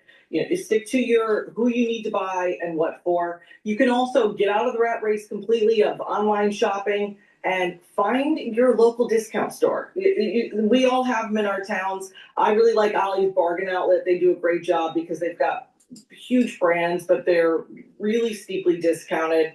They've got, a lot of things. Like I picked up a Sharper Image massager. It was $39.99. In other stores, it's like $100. That's a huge discount. So you don't have to sacrifice not getting the brand names. Or they've got that viral Dubai chocolate that's $15, which is great for stocking stuffers. It's just $8.67. I think I picked it up for. Here it's Fiorello's. It's really awesome. And so you want to just try, and here's the Sharper Image massager. That's a way that you can honestly get huge discounts. I walked out the other day with a cart full of holiday presents for $120. I couldn't believe it. I couldn't buy groceries for that. Something you hear all the There's a time. lot of discounts. So it's a smart way to stick to your budget is to find a store like Ollie's Bargain Outlet and other discount stores. And should folks at some point kind of wait till later on as we get closer to Christmas, other holidays there? Should they wait, or are these the best times to really get the best deals? So right now, if you have a certain toy that you want, this is your moment to get it because they will sell out. This is also your moment. You're not going to find a steeper discount on tech. So if you want to pick up the higher priced laptop you've been eyeing, or an iPhone, or any other different devices, this is your moment to do that as well. As we get closer, you're going to find steeper discounts on holiday wrapping paper.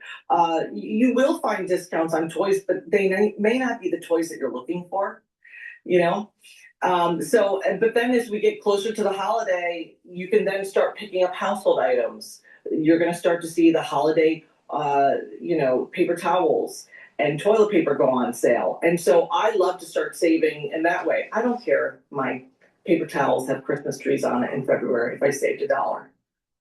That's very good advice there. Carrie Riley, thank you so much for taking the time to be here with us. We definitely appreciate it as always. Thank you for having me. All right. We're going to go to the Luigi Mangione assassination case. It's on Panther, and this is Classical Breakdown. From Classical WETA in Washington, we take. All right. We're going to go over the hearing starts on Monday for Luigi. But before we do, please go to my store, the-studio-reykjavik.com, and get the ashwagandha root. This will help to control your cortisol levels and your blood glucose levels and help with your immune system and your cardiovascular system. Lignans will help with your immune system and your endocrine system, bring down inflammation and soak up free radicals. And turmeric will bring down inflammation and soak up free radicals, help with your immune system and your cardiovascular system. Stack these together to get the max benefit. This is part of a part of a protocol that I call the core to slow down the aging process. Stack these and you're going to improve your immune system and your cardiovascular system. All right, with that, let's play Live Now. Welcome in here on Live Now from Fox. My name is Josh Breslow, and on this Sunday morning, I do want to get you right back into your headlines here as we take a live look over New York City. That is where our next story does take us. It's the latest on the case against Luigi Mangione, the man accused of assassinating the CEO of United Healthcare 1 year ago in Midtown Manhattan. Pre-trial hearings expected to last several days, expected to get underway tomorrow for Mangione. And we do have this video from the hallways here, as we've seen it quite a few times of him being escorted in. Now, you are seeing that he's wearing regular clothes there, and we've learned that he will be allowed to do the same as he appears in court in the coming days. The court has ordered that Mangione will be allowed 2 suits, 3 shirts, 3 sweaters, 3 pairs of pants, 5 pairs of socks, and 1 pair of shoes there without any laces. Now, he can wear quote-unquote civilian clothes during transport as well. I want to talk more about the pretrial hearings and what to expect here as they get underway. We do have Nicole Bernecki, New York City trial attorney. Thank you so much for taking the time to be here with us today. Morning, Josh. Pleasure to be back. All right, so first question I do have to ask you is about this ruling here from the court that Mangione can wear civilian clothes, is how they word it. And of course, I read off that list. We're talking suits, shirts, also shoes without laces. How significant of a ruling is that, or is that fairly common? It seems like a minor issue on its face, but it is actually not. Because allowing him to wear civilian clothing reinforces this main idea in our criminal justice system that everyone is presumed innocent until they're proven guilty. So when he sits in the courtroom in regular clothes, he looks just like the members of the jury that's adjudicating his case or the viewers in the courtroom. And, no one can look at him as someone that has already been convicted, and that orange jumpsuit unfortunately reinforces that. So it's a pretty good win for the defense and the legwork that they're doing in defending him. We know that these pretrial hearings, they're expected to last for several days. Can you kind of break down for folks out there, myself included, exactly what we can expect? What is a pretrial hearing? What do we get from it? And do we learn anything? Absolutely. A pretrial hearing is a very critical stage in any case, whether civil or criminal. Here, it is incredibly important because the decisions will be made as to what is actually presented to the jury. Think of it as setting the stage for the main event in this case, which is the trial. So some of the things that will definitely happen is, both sides have to exchange evidence and list of witnesses. So if either side has a problem with what the other side will attempt to show at trial, the pretrial hearing is the time to flesh this out and let the judge decide what is allowed and what is not allowed to be shown. There are other things less juicy that will happen there, such as setting deadlines and agreeing on other procedural items. But I think in his particular case, the most important will be which evidence will be suppressed, for instance, a notebook and other items. So we shall see what happens. Based on your experience here, and of course, we can't predict the future, but I wanted to get your take from your legal expertise. Does it appear that this case will potentially go to trial, or is there the possibility of some kind of plea deal ahead of that? It can go many different ways based on the outcome of the pretrial hearing. If, for example, the defense scores some wins in terms of suppressing evidence, that would weaken the prosecutor's case. They may reconsider going to trial. Another issue that is important here is that the DOJ seems to be very insistent on the death penalty. So if that remains on the table, perhaps something similar will happen here to what happened in the Brian Kohlberger case, where they simply do not go to trial to obviate any possibility of the death penalty. Obviously, it's better for him to stay alive behind bars than take that risk. So a lot of different things can happen. There is no rule. This case has so many layers. It's sophisticated in many different ways because of the publicity element, because of the scandalous nature of the crime he has committed. But also, I think what is important is the public's viewing of the health insurance industry, how that will affect the case. There's so many things to consider, and I think both sides have very competent attorneys on representing them to make that decision, and we will find out very soon. You mentioned the possibility here of the death penalty, and I want to get your take on this because that's been discussed a lot. To essentially have the DOJ saying that it is going to continue to seek the death penalty in the case, is that fairly standard? Is it out of the ordinary? Is there any way to make that determination? All of the death penalty is on the books, so it's a law that exists. However, it is not very often that it is actually requested. For it to be requested, there have to be aggravating circumstances. And I think that the DOJ believes there are aggravating circumstances here. For instance, it has to be a premeditated murder. It has to have some elements of terrorism to it. It also has, there's a lot of factors that are called aggravating, as I just said. So they will be likely insisting on it because of the public element of the case, because of the fact that CEO was executed in plain view. So, it's not something that's uncommon, but it remains there for them to use it if they want to. One thing that's been highlighted quite a bit in this case is the fact that you have, I don't know if you want to say supporters or in some cases, fans, so to speak, who are showing up at the different court hearings for Luigi Mangione, what sort of impact, if any, does the public attention have on this case as it does continue to play out?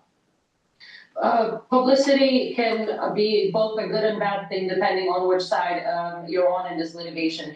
For the defense, I believe it's better to not have that much publicity because at the end of the day, it is a murder that he committed. So the more people, the more information people get, the more they get to digest and absorb that information, they form a bias. And that is something that has to be avoided in a jury trial. On the other hand, you can say, the attorneys get to select the jury. The jury selection process is very regulated. You make sure that you're able to eliminate biased individuals. But as I said previously, what also makes this case very interesting is the public perception of this health insurance industry and the crisis that it's causing to the members of the public. So that is also something that could potentially work in his defense if that defense is properly mounted in terms of criminal law. So as I said previously, it's a very, very complicated and layered case.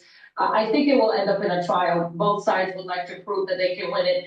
And publicity will play a role in how the decision is shaped in the courtroom, but it should not affect the actual decision makers. They should remain as unbiased as they can. And another question here, we know that cameras are not allowed inside of the courtrooms for federal trials. Now, they're also not allowed inside of the courtrooms there in New York for the most part. So would it benefit the public in any way? Because so many people are calling for this on, of course, social media, but would it benefit the public to be able to watch as the legal process does play out in this case specifically?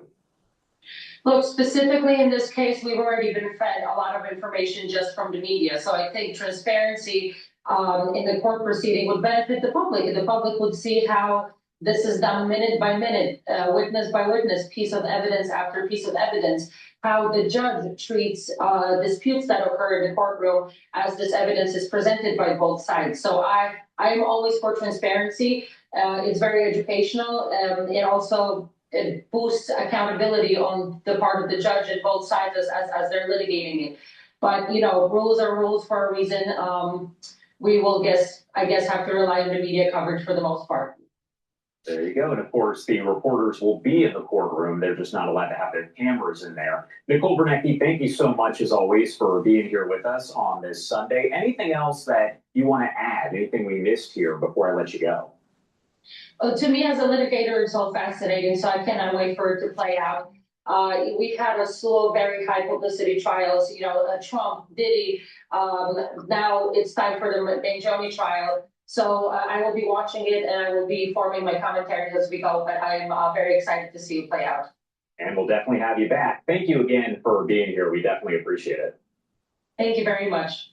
And of course, we will have coverage of those pretrial hearings that do begin tomorrow. As we mentioned here, they're going to last for several days, but cameras not allowed inside the courtroom. We know Fox 5 New York will have Lisa Evers, a good friend of the show here, who is there in the courtroom. So we will, of course, have those live reports and bring you any information that does come out of those hearings. Okay. We met in high school. Please go to my store, the-studio-reykjavik.com, and get the Boomer Boost. This has 68 nutrients. It's going to help with different systems. It'll help with your brain function, your cardiovascular health, your musculature, rev up your metabolism, and increase your energy levels. And by taking this regularly, you're going to slow down the aging process. You're going to have more vitality. You're going to feel the effects of this within 72 hours. But as time goes on and you take it regularly, you will start noticing that slowing down of the aging process. Boomer Boost has a very comprehensive compound profile shown on the screen here. Please go to my store, the-studio-reykjavik.com. Take it every day. It stacks really well with the Gladiator barley and the heirloom barley. So please go to my store. Make sure you use discount 5. You get $5 off any order. All caps, discount the number 5. $5 off. If you spend $100 or more on an order, you get a free gift until supplies last. Thank you for listening and have a nice day.